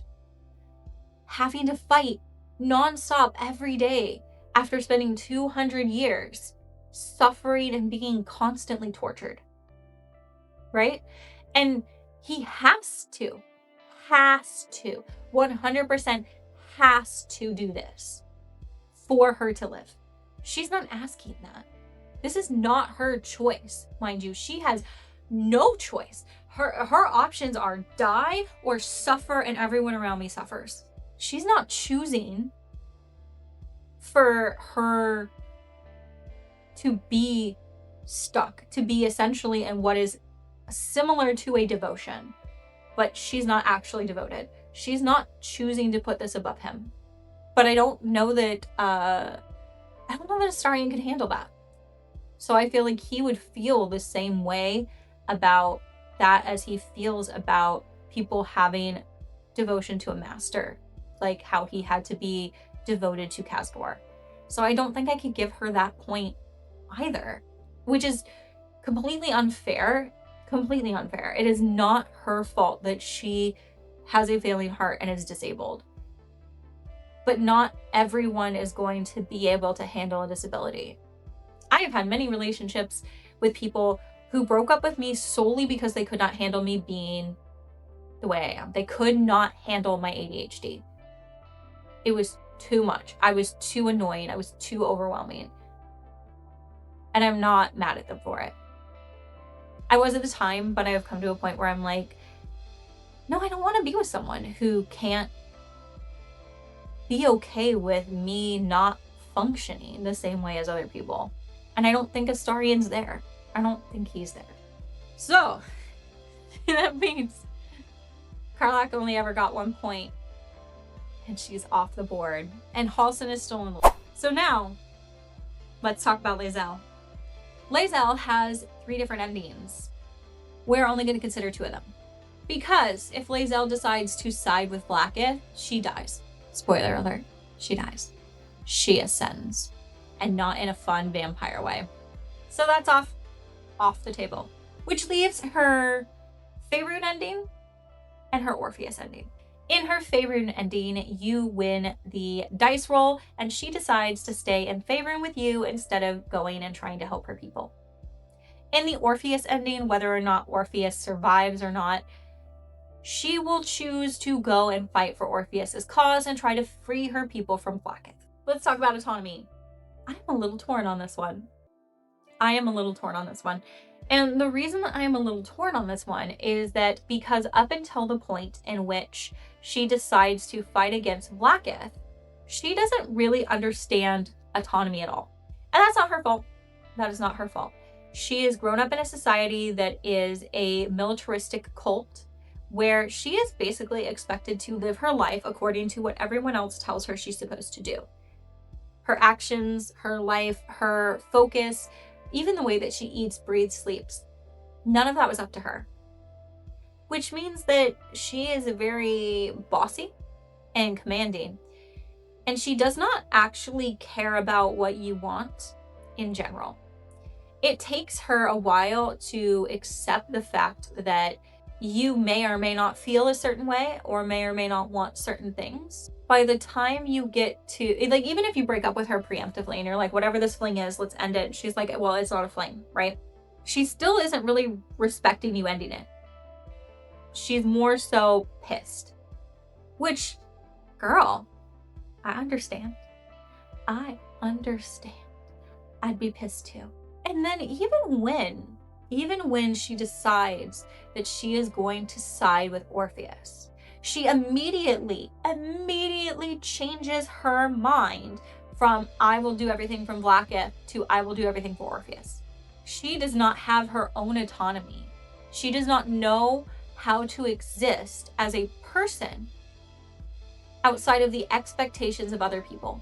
I think the version of her who stays in Faerun will learn autonomy, but she has not learned it at the point in which you ask her to stay in Faerun. And it's not her fault. It's not her fault. I grew up in a fundy religious cult. I get it. It's why I have a hard time connecting with Shadowheart, because I see her and I see the people in my family that are still in the cult, and early game her triggers me so badly because of that. I do not think that Lae'zel really understands bodily autonomy yet. And I feel really inclined to not give her this point, because even though I'm sure that she will ultimately respect what you ask, she doesn't understand why you're asking it. And is it really autonomy if you don't offer it? You have to constantly be demanded for it. If you were constantly, like, imagine you're in a marriage, right, with a man, and every time they're alone with you and any part of your body is showing, they immediately want to have sex, to a point where you can be crying because your grandmother died, and they look down at you and they see just the tiniest peak of cleavage and they're like, I want to fuck right now. And they start going for it. And you're like, you're crying, your grandma just died. They might stop because you say absolutely not and push them away. But they're not going to understand why you want to stop, because they didn't understand why they needed to ask in that specific moment, because they don't actually understand autonomy. And you're going to end that relationship changing clothes in the closet because you are afraid that they're going to constantly want to have sex with you. I'm not saying that as someone who's been in that relationship. I'm saying that as someone who has a family member who was in one of those relationships, and watching her go through it was intense. Didn't leave him, by the way, because religion. Still miserable every day. I do not have a good relationship with my family. And most of them don't want to talk to me anyway, because one of my exes, for revenge, decided to out me to everyone that I was bisexual before I was ready to come out to anyone but a partner that I was with. And then most of my family ended up cutting me off, and it greatly affected my relationship with my mom. She eventually was able to be okay with it. Such a fucking piece of shit. Such a fucking piece of shit to do that. And he was a Mormon who became atheist, so he knew exactly what saying that to my family would do. Anyway, I don't think Lae'zel can have this point, because she does not understand why Astarion needs autonomy, or really what it is. So the next topic is submission. Makes you think she's submissive? Can you make her submit to you in her sex scene? Yes. Does that make her submissive? No. No, it does not. He doesn't need a switch. He needs an actual submissive. Okay? He's not a switch. He's not one. In fact, based on his interactions with the world and his sexual trauma, he is someone who, this is one thing we don't have in common. He is someone who takes control in those situations, who is the one that is doing all of the work and planning everything out and wanting you to submit to him, because having power in that situation makes him feel like he's reclaiming his power. So to be submissive to him would actually trigger him. It would make him feel like he was a puppet again. Whereas someone like me, I am submissive because I get to feel like in that moment I am reclaiming my power in the position that I had been in. So I get to decide and rewrite what happened in that position. Whereas I am not okay with being dominant, because I feel like I would be my aggressor, and that would make me uncomfortable, because I would feel like I was triggering myself, because I would feel like I was going to continue the cycle of abuse. I do not think Lae'zel is really submissive. No, she's not. She is dominant. I'm a kneel for my frog girl. She can't have this point, I'm sorry. But before we move on, can we talk about her first romance scene? Because it is absolutely, in my opinion, one of the hottest scenes in the whole game. Especially when like she has you do things for her that way. It makes me think of the Chrissy Slopeka song. I'm like, passion fruit dripping down my face and I'm covered in you. Let's talk about protection, because this is one place that she absolutely fucking gets this point. Do we have to explain why? Do we have to explain why? My girl's a fighter. My girl is a fighter. OMG. I love having her in party solely because she will be a fucking you take Astarion, go the thief route so that you have quick hands. That gives you 2 bonus actions. Equip any weapon that gives you an additional attack, including if you're going to do bow and arrow, although I would save that bow and arrow for a ranger. You got additional attack, right? You got 2 weapons in both hands. I'm going to be a dagger in both hands. If you play your cards right, you can get off 4 to 5 attacks as Astarion, including your passives, right? You pair that with Lae'zel, and she's got her action surge still going, and you use your bonus as your action surge, but before you went into battle, you drank a potion of strength. So like, you know you're about to go into battle, you drink that potion of strength, you walk into that battle, and oh my God, you are going to annihilate. You don't need anyone else. You do not need anyone else in your party but those 2 built like that. Oh, she's gonna protect him? What do you mean? She's gonna protect him. I'm going to give her the point for both of her paths, Faerun and Orpheus, but I am assuming that Astarion is going with her. I am assuming that Astarion is going with her.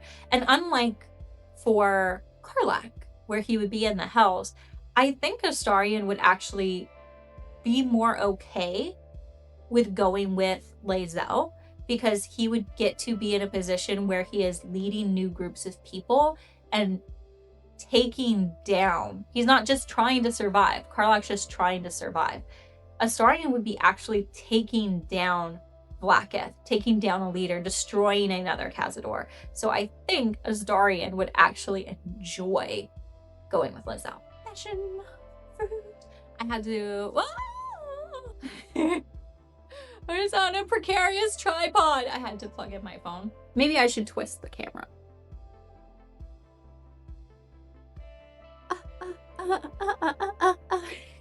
Okay, so my camera is gonna be like a slightly different vibe because I flipped that bitch. Let's talk friends first. Lae'zel has sex with you in Act 1, just like Astarion.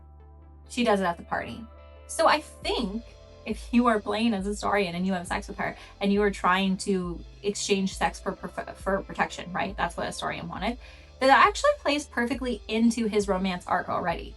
So I don't think that having sex in Act 1 is a disqualifier, because that's what he does. She will ask you for sex again, and it depends on how many approval points you have with her, which means it could happen in Act 2, but more than likely, if you are really, really romancing her, it is going to happen again in Act 1. Usually in the Underdark. That's when it typically happens for me. Which means that in Act 2, you don't have a sex scene with her. In Act 2, she's realizing that she's in love with you, which is a weird feeling for her, just like it was a weird feeling for Astarion.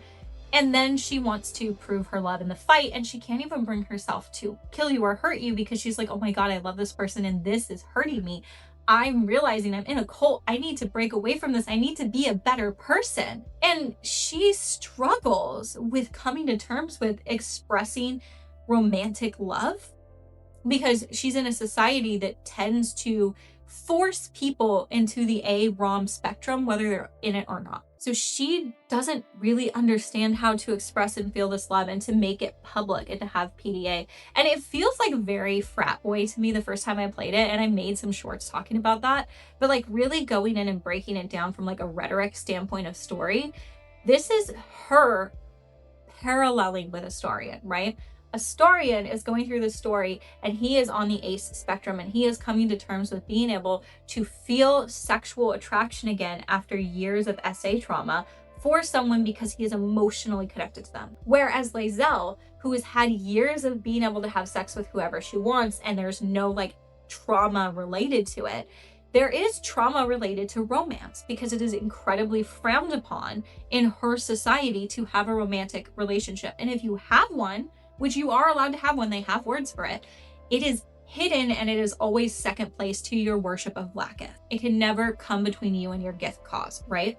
Which means that her society has caused a trauma for her that makes her afraid to have romance in her life.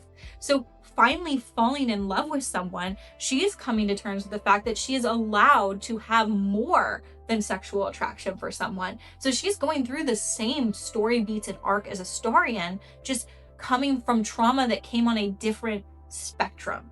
Her spectrum is romantic rather than sexual, which is why she doesn't want to kiss you in public until towards the end of her story. Once we get to the end point of her story and she's really genuinely standing up against Blacketh, she's willing to have that relationship with you, to have that PDA, to have those moments to confess to you as the sun is rising that you are the love of her life. So I think she definitely has the friendship first model because it was all about sex until she realized that there was love. Just like with Astarion, it was all about sex until he realized that there was love. They perfectly model each other in that they are the opposite sides of that same spectrum. So I think she gets this point. She understands this, and she understands this in a way that's different than any other character, right? Because although there are other characters who will wait until Act 3 to have sex with you, their reasons are all different than Astarion's reasons. Hers are the same. She has trauma related to relationships.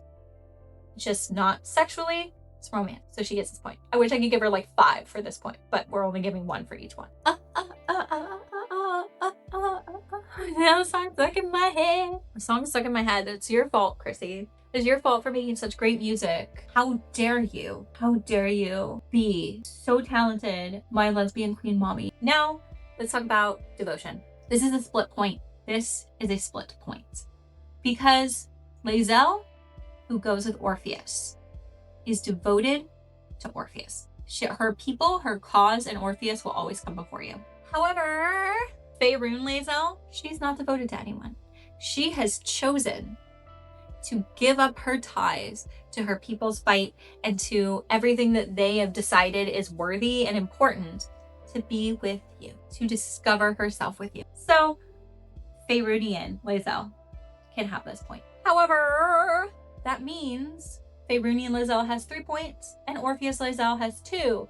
So she still cannot knock Halsin off the board. So I'm sorry, Lae'zel, you're not right for Astarion. I think the important thing to learn in this is that as we're going through and we're deciding who is the most correct for Astarion based on these scientific things, you can see that each of these people has different reasons why they are really well suited to each character. So it's not that like there could never be a relationship, because obviously based on shared trauma, Lae'zel and Astarion, if she stayed in Faerun, would have a really amazing relationship. We're not looking for would these two people work. That's a totally different kind of essay. We are looking for who is the most gonna work. Who is the most gonna work? Let's talk about Mommy Minty. Let's talk about Mommy Minty. It's funny that I call her that because I'm allergic to mint. Minthara only has 1 ending, so we don't have to talk about all the different options because there aren't any. But let's talk about Minthara and autonomy. This is one of those ones where my thoughts on this might piss you the fuck off. Minthara's entire story is about autonomy. She grew up as a loth-sworn drow in a noble house, in which nothing about her life belonged to her. It belonged to the structure socially and to Loth. She then was taken by Orin, and it's incredibly traumatic what happened to her because she literally is scared and on the verge of tears when she tells you about it. She lost her autonomy. When she had the tadpole put inside of her, she lost everything that made her Minthara, and she became what Orin wanted Minthara to be, right? And Orin saw her as a toy. And then when she was no longer a good toy, they essentially tried to break her mind and turn her into a puppet or kill her to make her an empty vessel. We save her, and then we give her the option on whether or not she wants to save the world. And when she leaves, she's the one who decides to go back to the Underdark and to fight to reclaim everything. Because she talks about it multiple times in her story. She does not think she is going to be able to go back into the Underdark because she left and she became a follower of the Absolute. She committed the worst crime a Lothite could ever commit.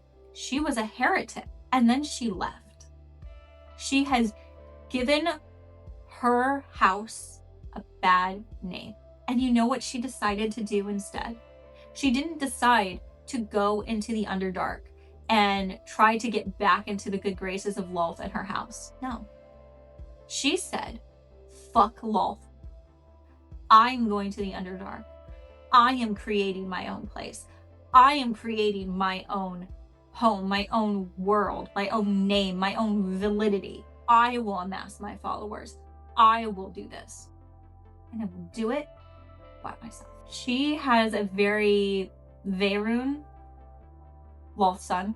She has a very Veyruun kind of story arc to her. And I think that we dismiss her because she's evil. That we go, okay, she's definitely evil even in the ending. Two things can be true at once. She can have a really beautiful, empowering arc and still be an evil character. Two things can be true at once. The world is not black and white. And just because something is evil doesn't make it bad. And just because something is good does not make it. Editing Kitera here. I also want to say that this whole dichotomy of you can be evil and still be a good character or a well-written character is something that I find incredibly fascinating and inspiring as an author. It's part of the reason why in the Gemstone Soul series, I decided not to essentially make Troy a good guy. I let him stay the villain and a love interest and still do evil things and be an evil person, because you can love someone fiercely. Like, I would burn the world down for you. I would do anything for you. I will make the world kneel for you. And still be the villain. You can still be the bad guy, because two things can be true at once. You can love someone, incredibly, insanely, overwhelmingly, beautifully love someone, and you still not be a good person. And I think that we don't discuss that enough, and we don't do that enough. And it makes art lose its intentions and its meaning when you strip characters of what makes them unique and different. You shouldn't have to be a polysue character for people to love you. If a character is perfect and nothing is ever wrong with them and they are the absolute epitome of everything a hero should be just to be valid of love, well, that means the story was poorly written. Because just like humans, a good character is complex. And Minthara is a well-written character because she is genuinely complex. She's someone who experiences love, who has feelings and emotions, who went through this horrible traumatic event that has shaped who she is as a character. But she also never expects you to forgive her or rationalize anything that makes her evil. And that's what makes her such a great character. She is unapologetically a lawful evil. But that doesn't mean that she isn't capable of love. So I love you, Mommy Minty. You are very well written. She goes on this journey to reclaim her autonomy. And I think in that realm, she is perfect for Astarion in that. Because she does have a sex scene if you're going down the path to romance her that is in Act 1 at the party. And it would make perfect sense for Astarion to have sex with her there. If you are a man, she is not very dominant in that scene. By the way, I have watched the replay of both of those scenes depending on what gender you are. She is a lot more giving and submissive to you as a man than she is as a woman, which I think is kind of interesting because that is not inherently in line with her culture. And I think that's actually what makes sense, because her entire arc is about bodily autonomy and self-autonomy and religious autonomy. So it makes sense that she is breaking the norms of her society. She understands autonomy. She respects autonomy.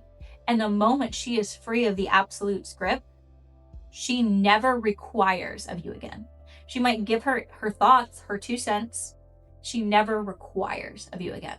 She wants you to break up with everyone else to be with her. She doesn't make you. She respects your decision. She says she doesn't like it. She doesn't get it. She respects it. So she gets this point. And on that, let's talk about submission. Does she have some aggressive moments in her sex scene if you are a male body type? Yes. Yes, she does. She absolutely does. But as a submissive who can be aggressive because I am a little bit of a brat, she is a submissive in that sex scene. If you are a man, she is a submissive in that sex scene. Full stop. Down to the cuddling afterwards.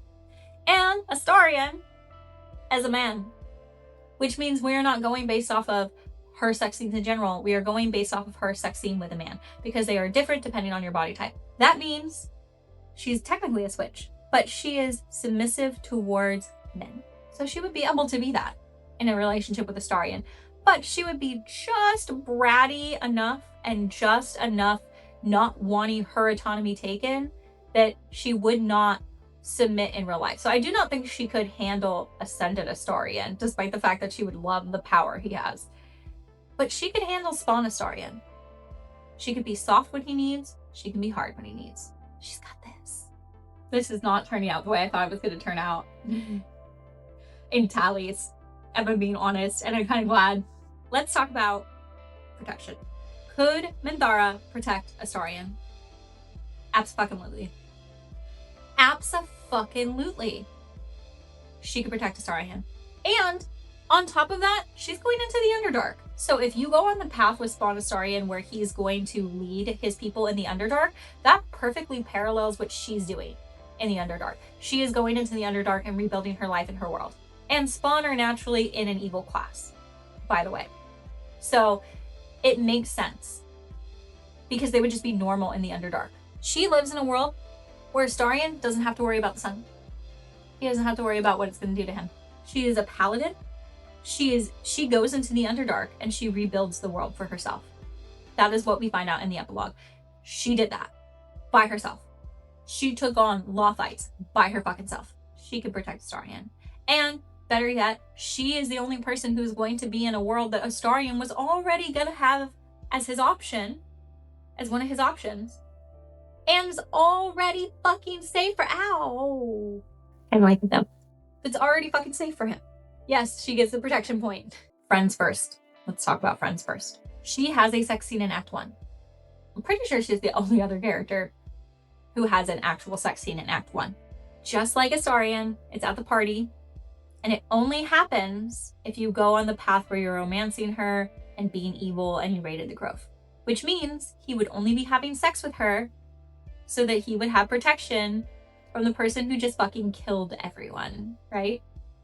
Which makes sense, given that's why he has sex with Tab in Act 1, is to have protection.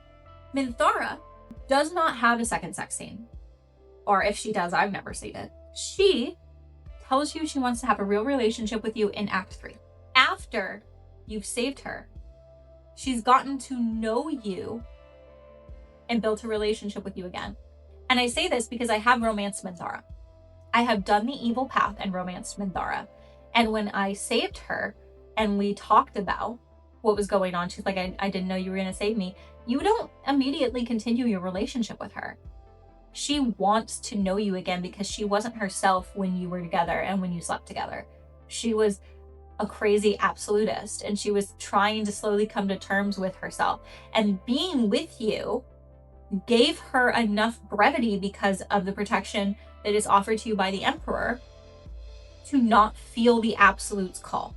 I felt like her scene was a little aggressive and rapey the first time that I played it. Because I didn't really have any context and I wasn't trying to romance her. So I said no, and then she immediately tried to kill me and I was like, what? Having finished her story, I realized it was a religious trauma, not sexual, that her wanting to kill me had nothing to do with whether or not I said yes to sex, that she was going to do it anyway, right? It just was an unfortunate timing because I was romancing Astarion. She does not want to have a relationship with you when she's really herself until she feels secure with you. And that happens in Act 3. So she gets the friends first point because now that she's actually herself and not under the control of the absolute, she wants something real and she wants to build something with you before she sleeps with you again. Just like Astarion. Okay. Let's talk devotion. Let's talk devotion. I feel like I should have a tattoo right here. I think it would look really good. She was devoted to Lolth. She was devoted to the Absolute. Having had 2 goddesses who fucking controlled her entire life and hurt her and manipulated her and stole her autonomy has turned her into the Faerunian version of a fucking atheist. Feel you, girl. That's what my religious trauma did to me. She no longer is beholden to any god. She is beholden to herself and only herself. Which means if you're in a relationship with her and you go with her to the Underdark and she's building her world, guess what? You're a part of that world. You are the focus of that world. She is building a place where the 2 of you can be together in safety, power, and respect. So she would get the point for devotion. I just absolutely crazy ass shit to say, but that means Minthara got all 5 points and has knocked Daddy Halson off the board. I was not expecting. I didn't really think about these characters until we sit down to talk about it, but I was not expecting Minthara to knock everyone off the board. But if we get another 5-pointer, then we'll have to really talk about which one makes the most sense without points, okay? Shadowheart. Shadowheart has, in my opinion, 3 possible main endings. The first ending being her Selûnite adventurer ending, in which she forsakes Shar, kills her parents, and becomes an adventurer. Then we have our Dark Justiciar ending. This is where she kills Aelin, embraces her relationship with Shar, and becomes the head of a new cloister and a Dark Justiciar. And then we have the third one, which is her happy family ending. This is my favorite ending of hers because I feel like this ending gives her the best empowerment and self-control.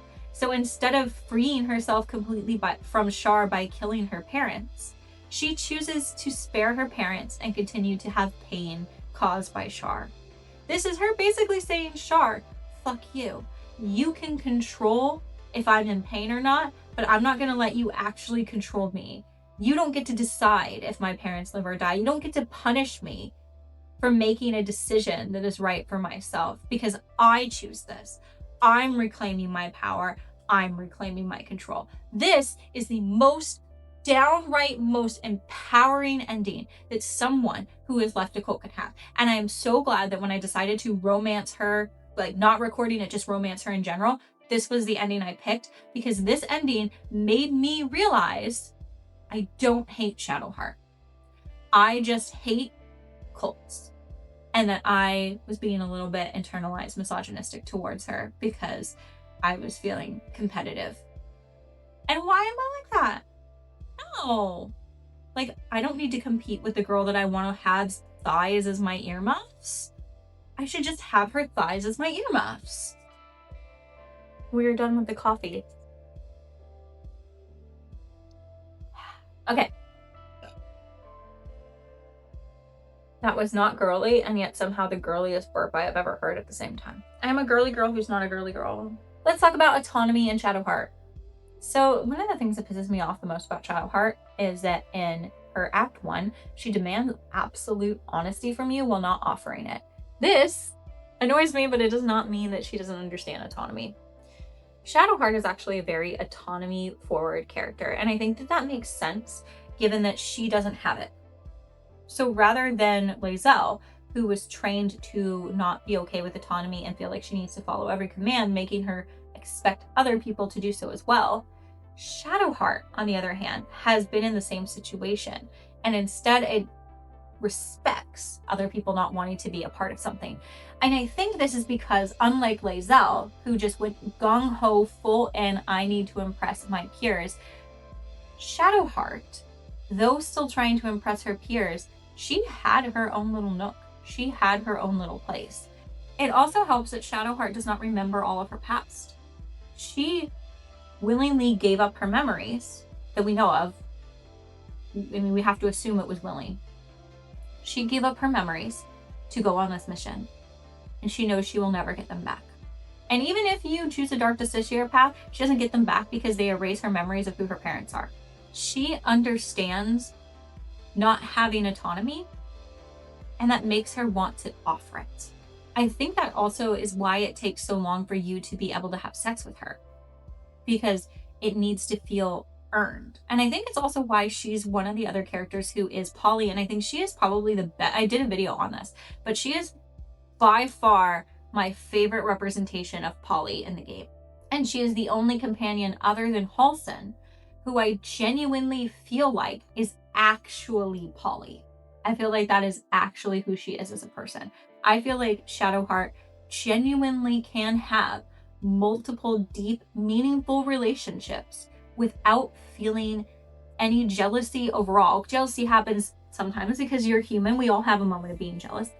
But I think she genuinely feels compersion, which is you feel joy when other people feel joy. This is typically only used in romantic situations that are open romantic situations, whether polyamorous, open relationships, etc., right?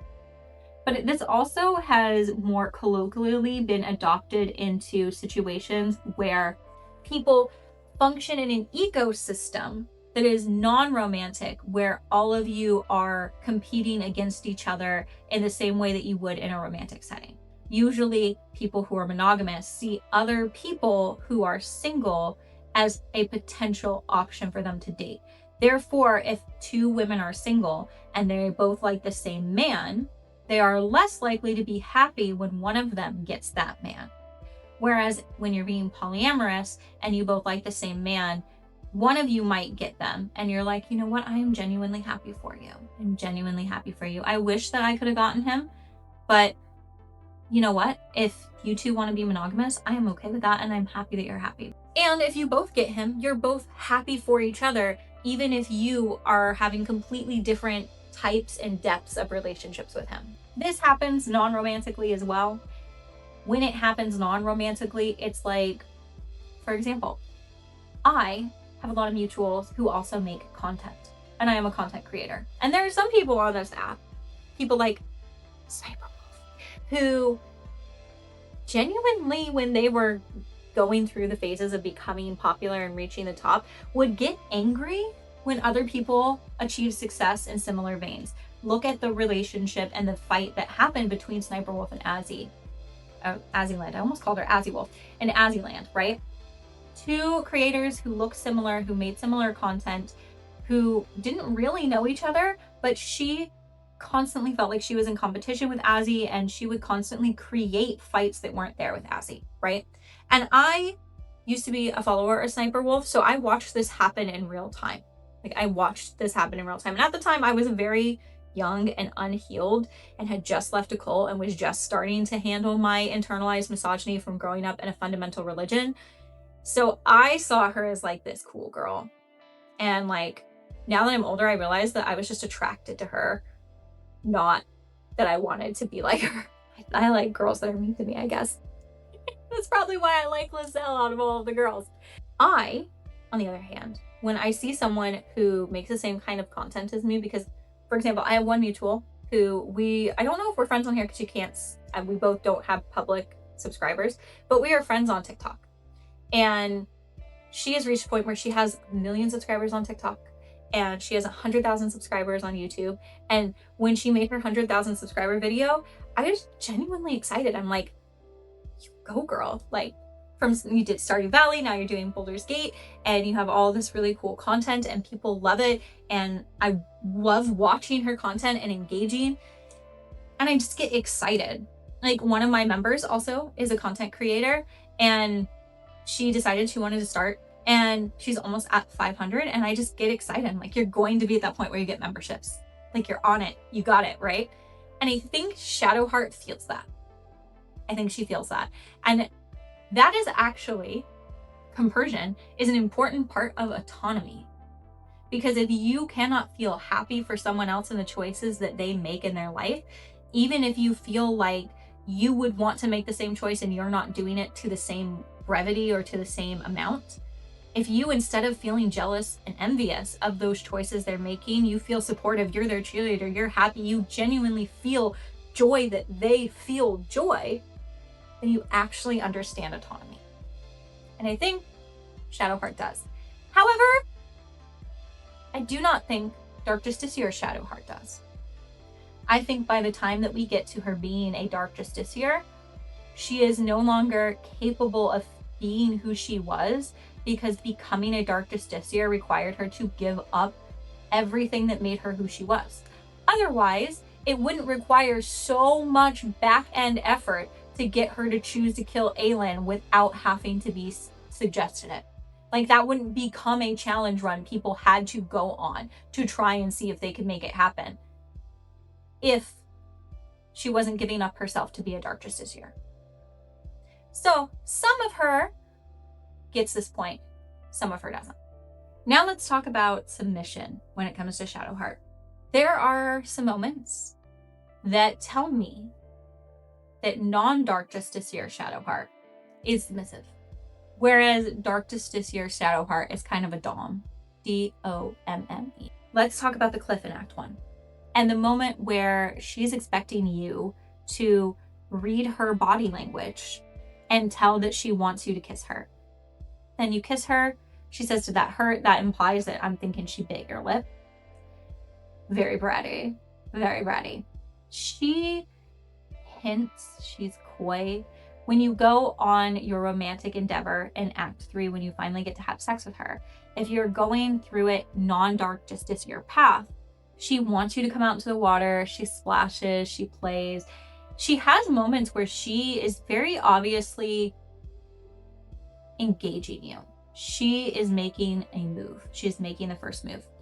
But she is not leading the situation or the context. You are leading the situation and context. She wants you to take control. She wants you to be the one who is making the physical moves. She wants you to be the one who's the pinning, who's the kissing, she's got that I want you to pin me down and make me want it kind of vibe, right? Like, she acts like a submissive in the way that I act like a submissive, like in a true submissive fashion, like an absolute down to your core, this is who I am. When she goes on her Dark Justiciar path, like I said, she becomes a completely different person. And even when she's being kind of low-key dom, she's still, it feels not like her. She's like, pushes you down. She's like, I'm going to feast. I didn't bring food. Right. It's very hot. It's very hot. I love it. Of course I do. It still feels like being a switch. It does not feel like she is dominating you for the sake of dominating you. She is having a moment where she is playing with the idea of being the one in charge. I think Shadowheart is a natural submissive. She is a natural submissive. She is not submissive in her day-to-day life. She is not a 24/7 kind of sub. She is not the slave master dynamic. She is I want a caregiver. I share Astarion's trauma. I have Shadowheart's personality. One of the reasons why I felt like I was competing against her when I was dealing with internalized misogyny, because I saw someone who looked like me and acted like me, and I felt like I was in competition with them. Over nothing. Over nothing. Over nothing. There's no one to compete with. Healing is a long journey. Healing is a long fucking journey. But I'm sorry, nobody pops out of the womb gold star. 2 of Shadowheart would get this. Let's talk about protection. Could Shadowheart protect Astarion? I think she really wants to. I think she really wants to. But if you have ever played with her in your party, you know you have to stack her just right. If you do not use the right spells, the right stack, or change her fucking to a cleric domain that isn't trickery, she cannot hit the broadside of a barn. Obviously she's not weak. She went on this mission. She was selected to go on this mission, and she would have had to have been a rather powerful contender for Viconia to want to send her, right? She goes on this mission. She is the only fucking survivor. She survived all of the Gith who are aggressively coming after her for the artifact. She survived that. So she's obviously not weak. She's obviously got some spunk in her. She's got some fight in her. But I don't know, based on playing her, if she could really protect Astarion. I think the urge is there. However, I do think the version of her who saves her parents and chooses to have a nice, simple life living on the farm just outside of the city, having this wonderful little experience, I think that version of her could protect him. Because that version of her is not an adventurer. She would not be putting Astarion in danger. He would get to have said nice, quiet little life with her. And because people would see him as the elf that married a half-elf, while they see her human mother and her elven father, they're not going to assume he's a vampire. They're just going to assume he's an elf, right? They're going to assume this man is an elf. So I do think that that version of her could have this point, but I don't think the other two really could. And the reason I don't think that Dark Justiciar could get this point is because she's not going to protect him. She's a Dark Justiciar now. She doesn't protect anyone. It is definitely Shar's ideology that if you cannot protect yourself, you are unworthy of protection. Therefore, only family Shadowheart gets this point. Okay, let's talk about friends first. Absolutely she gets this point. She does not have her romance scene until Act 3. You have to make it through her entire story before she will sleep with you, no matter which path you pick. No matter which path you pick. And it's because you have to earn the right for her to feel that way with you. Which means she needs relationship stability. She needs to feel connected to you. Not to a point where I would say that she is Demi. She just needs trust. She knows who she is. She knows what she wants. And she just wants to make sure that you are going to fit into that equation. She is the kind of girl who, if she was in this current modern era and she was making content, she would say to you, girl, you have a job. You can afford to buy nice things for yourself. You can afford the nice apartment you live in. You can afford everything that you have. So why would you lower your standards? If you can meet your standards, if you can bring everything you want to the table, do not settle for someone who can't do the same. If he doesn't meet your standards, if he can't do the things you do, if he can't be the one you be, if he cannot live up to your lifestyle, then he shouldn't be here. If he does not make your life equal or better, he shouldn't be in it. She is that girl.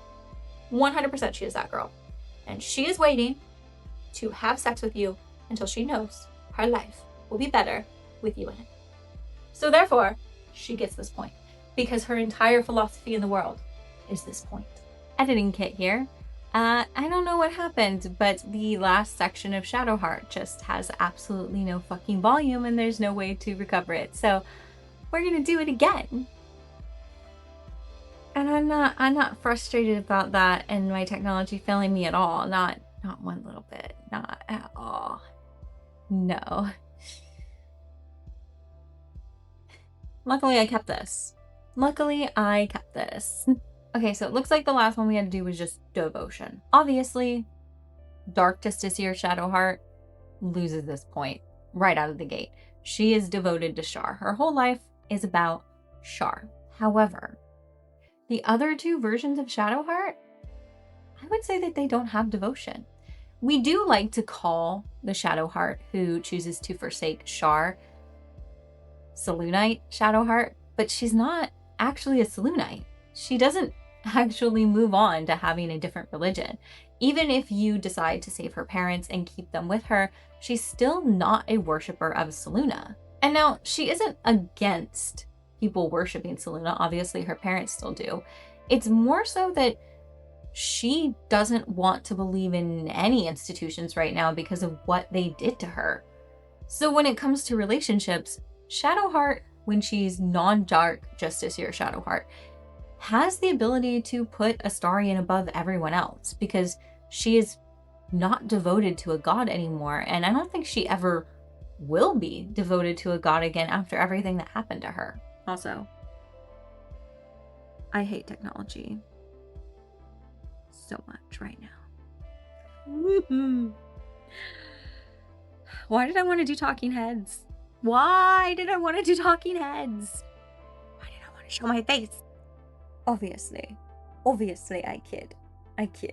Which means that Shadowheart now has 1 for Dark Justice Year, off the board. 4 for her Selûnite Avenger path, off the board. But 5, she's got 5 for her family run, which means that once we're done with Will and we have all the tallies together, at the very least, Minthara and Shadowheart are going to have to fight to the death for who is the best for Astarion. Last, but certainly not least, who I really want to see Astarion with, but we gotta go by the point system. Let's move on to Will. Will has 3 predominant endings.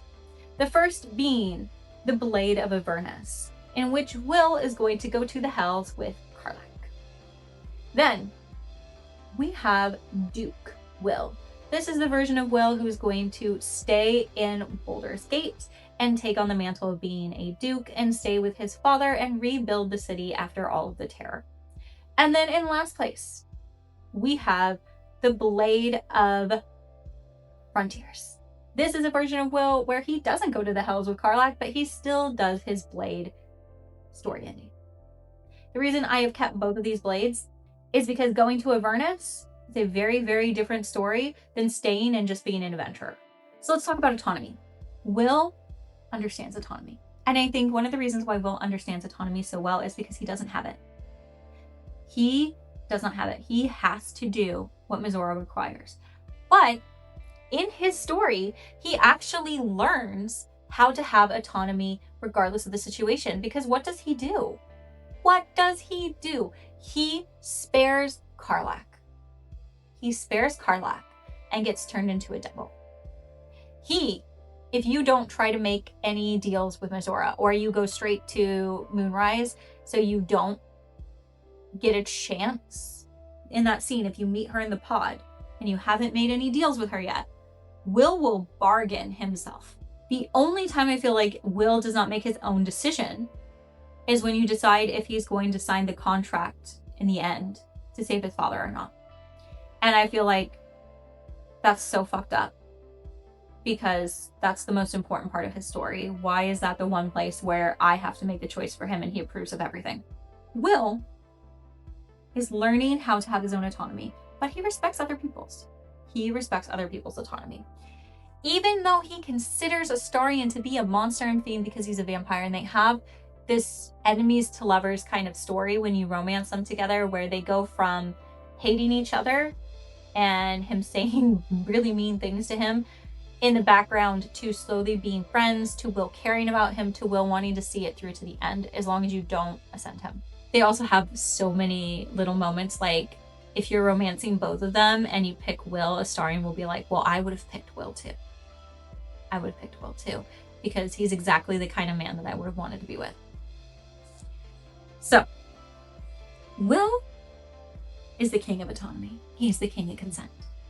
This man wants your love to be like what the bards write. He wants a classic romance, to the point where when he proposes to you, you get to say yes, yes, 1,000 times yes.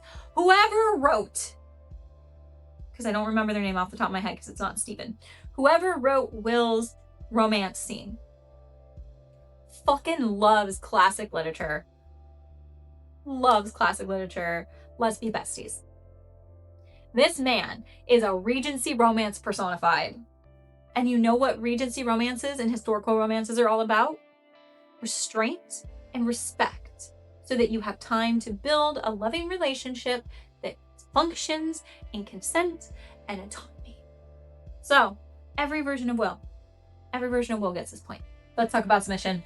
I do not see Will as a submissive, but I don't see him as a dominant. What I do see is a man who, as long as he is consenting to what you are doing, will happily follow your lead. That's what I see. I see a man who is excited for love, who is excited for experimenting, who is excited to see the world. And I think that makes him amicable to being submissive. He is so soft and so gentle. He wants you to have whatever you want. He wants to give you the world on a silver platter. And if that is not the energy of surrender, I do not know what is. So, while I would not say that he is a submissive, I would say he will be able to perform submission. He will be able to give surrender. Though, I would give every version of Will this because it is just a fundamental character trait that he has. He's like Cedric in my book. He's like Cedric, where he is a strong and confident man. There's no question about that. And he is sweet and submissive. And I love that. I love that Cedric is submissive. Let's talk about protection. Will says in a camp interaction that the tadpole weakened his powers. Before that, he was the Blade of Avernus. His powers did come from Mizora. However, if you choose not to accept Mizora's contract and you go to the Hells, you will find out that he is really fucking good at fighting devils. Without any magic. He's basically become a ranger. And as a ranger myself, hell yeah, we're powerful. Give me a fucking bow and arrow, bitch. Anyway, Will would have absolutely no trouble categorically protecting Astarion. Remember, his dad taught him how to fight since he was really young, and his dad is the leader of the Flaming Fists. They are literally the army and police force of Baldur's Gate. This man knows how to fight. He also knows how to dance. Like, he holds the record for the, oh God, I can't remember how he said it, but basically he holds the record for having the most dances in one night at one of the cotillions with male and female partners. Anyone who says that this man is straight-coded is fucking crazy. I have never seen a more bi-coded man in my entire life. And oh my God, I want to be between him and Astarion. Make that sandwich happen, please. I feel like Will gets me in a way that no other character gets me. Which is funny because I don't relate to him as other than like we're both bi. I don't relate to him or his story in a way where I'm like, oh, I feel that way. But I feel like this man gets me. Like, this man sees me. Like, I would marry this man in real life. I would marry this man in real life. I will die on this hill. I am Starion's girlfriend, and I am Will's wife. I will die on this fucking hill. The issue is the Blade of Avernus. Because to have the Blade of Avernus protect Astarion, we run into the same situation as Karlach. And that is that Astarion, he would have to bring Astarion, which is the same issue we have with Karlach. Astarion's not going to want to go. Astarion's not going to be safe. If Will goes to Avernus, then that means that he will not really be able to protect Astarion if Astarion doesn't go with him. And Astarion does not want to go with him. Which means I'm not going to give this point to Will, just like I did not give this point to Karlach. I'm not going to give this point to Will just like I didn't give this point to Karlach for the exact same reason. However, Duke Will and Frontiers Will can and will protect Astarion. Duke will more than anything else because he has the entire fucking city on his side at this point. So, both of those Wills get this point. Okay, so now let's talk about friends first. Like I was saying, Will's romance is a Regency romance personified. His entire romance is about how you're going to fall in love, it's going to be epic, and then after you determine that you're going to be in love forever, the two of you will be together forever. And I would like to say that although we do technically have sex with Will off screen after he proposes with the acorn, I kind of have this feeling that because of the way that the world works, that is equivalent of us waiting until marriage to have sex. I feel like Will has a very classical, idealistic kind of romance here. I feel like if you are someone who only reads sweet romances and is potentially religious, that Will's romance is made for you. Will's romance is made for you. And if you are someone who is suffering from going through all of that and you are leaving religion, but it is still really important to you, the entire ideology of we meet, we fall in love, we decide to spend forever together, and then we make love, it will also be that for you. I found Will's romance to be very healing because I didn't feel like I was being forced not to have sex and not to be hypersexual, because we still have like those romantic kisses, the dancing kisses, he touches your face, he's very intimate, but he just wants to wait until you feel safe and secure, right? That was very healing for me. Very healing would be for Astarion. It would also be very healing for Astarion. Every version of Will is like this. And he has his sex scene in Act 3. And we don't actually 100% know if you actually even have sex. You could have just been like so excited you make out and that's it, right? We don't know. It happens off screen. I would like to think that that's our wedding night. So I think I'm married to Will. Yeah. I'm married to Will. So every version of Will, we get this point. And for the final points on Will, let's talk about devotion. We have to assume that in all 3 of these endings, you decided to tell Mizora, no, I won't sign your contract, and save Will's father, Duke Ravengard, older Ravengard, by yourself, which is what I always do, because fuck Mizora, and not in a fun, happy way. I did that once just to see what it was like. Kind of hot, but I don't like her as a person because she's a creepy, horrible, evil monster. And a groomer. See my video on that. Not a sexual groomer. Like, there is non-sexual grooming, just for the record. But you, again, see my video on that. I don't like her. We are going to assume that in all 3 of these versions, you made the correct decision. Because there is a correct decision. And if you made any other decision, it was not the correct decision. And we can't be friends. If you made it just to see it, sure. But if it's the decision you're always making, we can't be friends. Not sorry. In each of these versions, Will has no devotion to Mizora. So the question now is he devoted to anyone else? I believe his father worships Tyr. And I believe that on like a level, he also worships Tyr. However, who is the god of justice? However, I do not think that his worship of Tyr is absolutist. I don't think that he is a cleric. I don't think that he's a paladin. I don't think that he is 100% insanely devoted to Tyr. I think that he genuinely is just like, oh, this is the god that most aligns with my views on the world as a neutral good. You would think as a duke, maybe as a duke, he has a devotion to the people. But he's not the Archduke. And he's not super devoted to his father as a duke. He is doing what is right for the people because it is right for the people.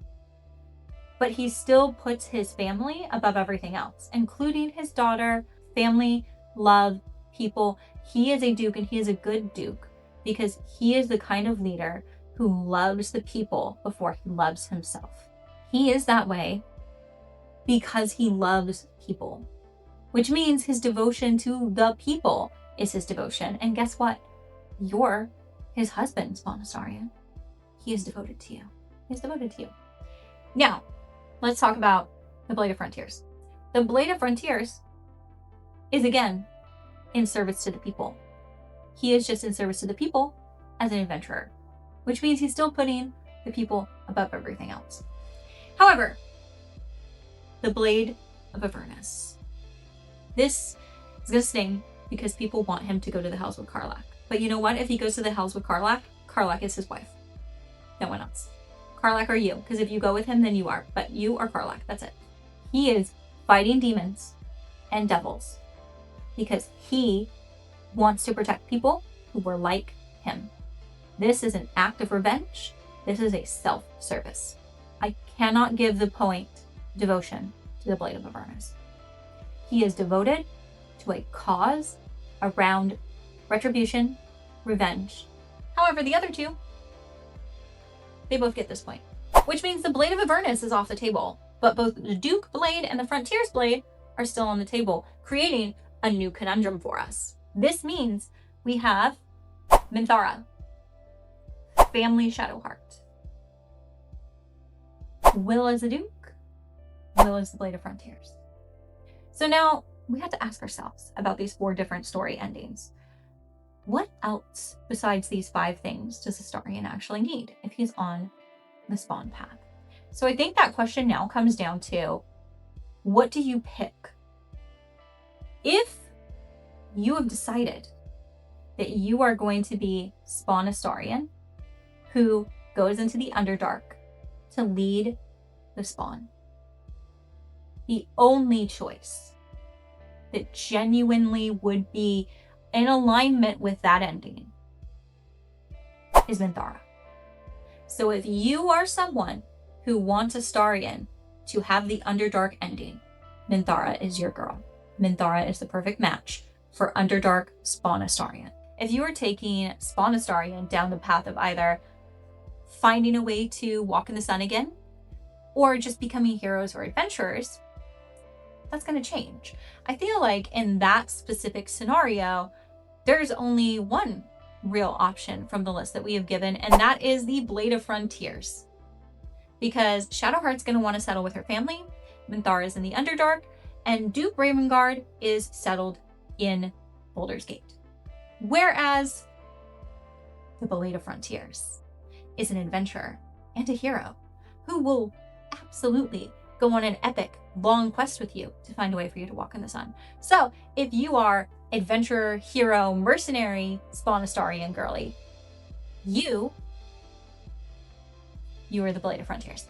Settle down Astarion. Here's where it gets difficult for me, because settle down Astarion could easily settle down with Shadowheart or settle down with the Duke. And I feel like both of these scenarios offer Astarion different aspects. Whereas if he settles down with Shadowheart, who is with her family, and she is rebuilding her relationship with her family, he gets that with older Ravengard too, because Will is also building a relationship with his dad again, right? But Shadowheart, outside of the city, manual labor, little farm, building a life that he's not in the spotlight. People are not aware of who he is and what he is. Whereas with Duke Ravengard, he's in the city, he's in a position that he is familiar with. And people are going to know what he is, and they're going to know that Will is still vouching for him. So he has some space to actually be himself. He doesn't have to hide who he is and worry about if it's going to protect him. So as much as I am Shadowheart, and I would very much so like to be like, oh, Shadowheart, absolute perfect option for him. In this scenario, being able to be himself and not have to worry about it because everyone is going to be like, no, that vampire spawn is Will's husband. He doesn't have that anywhere else. He doesn't have that protection anywhere else. So ultimately, it comes down to what path you want. Do you want him to go to the Underdark? Because that's the only path where he's going to end up with Minthara. So ultimately, 2 out of 3 of these paths, he ends up with Will. And the points don't lie, and I'm happy. I'm happy because the points don't lie. So people can lie, but numbers don't. That is, I work in QA, so that is a very QA, QC thing for me to say. People can lie, but numbers don't. And the numbers say that Will is the best option for him.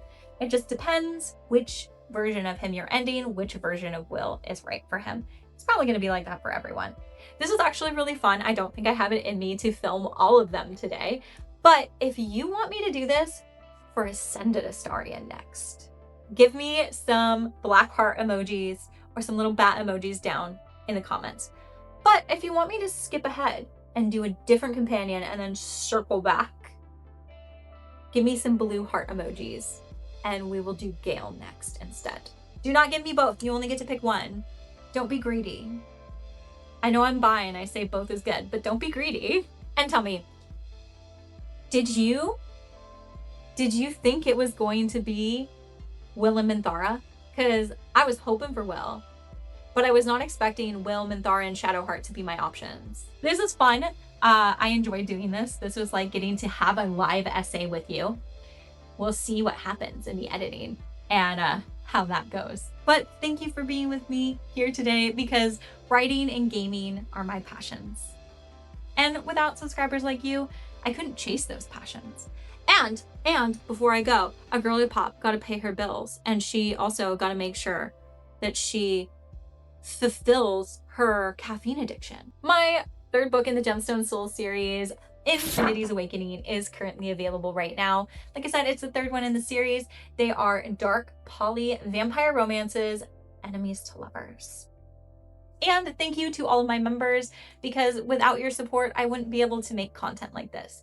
And honestly, going through burnout right now, I would go absolutely crazy if I did not have you guys here to keep me feeling like there is sanity and purpose and happiness at the end of this rainbow.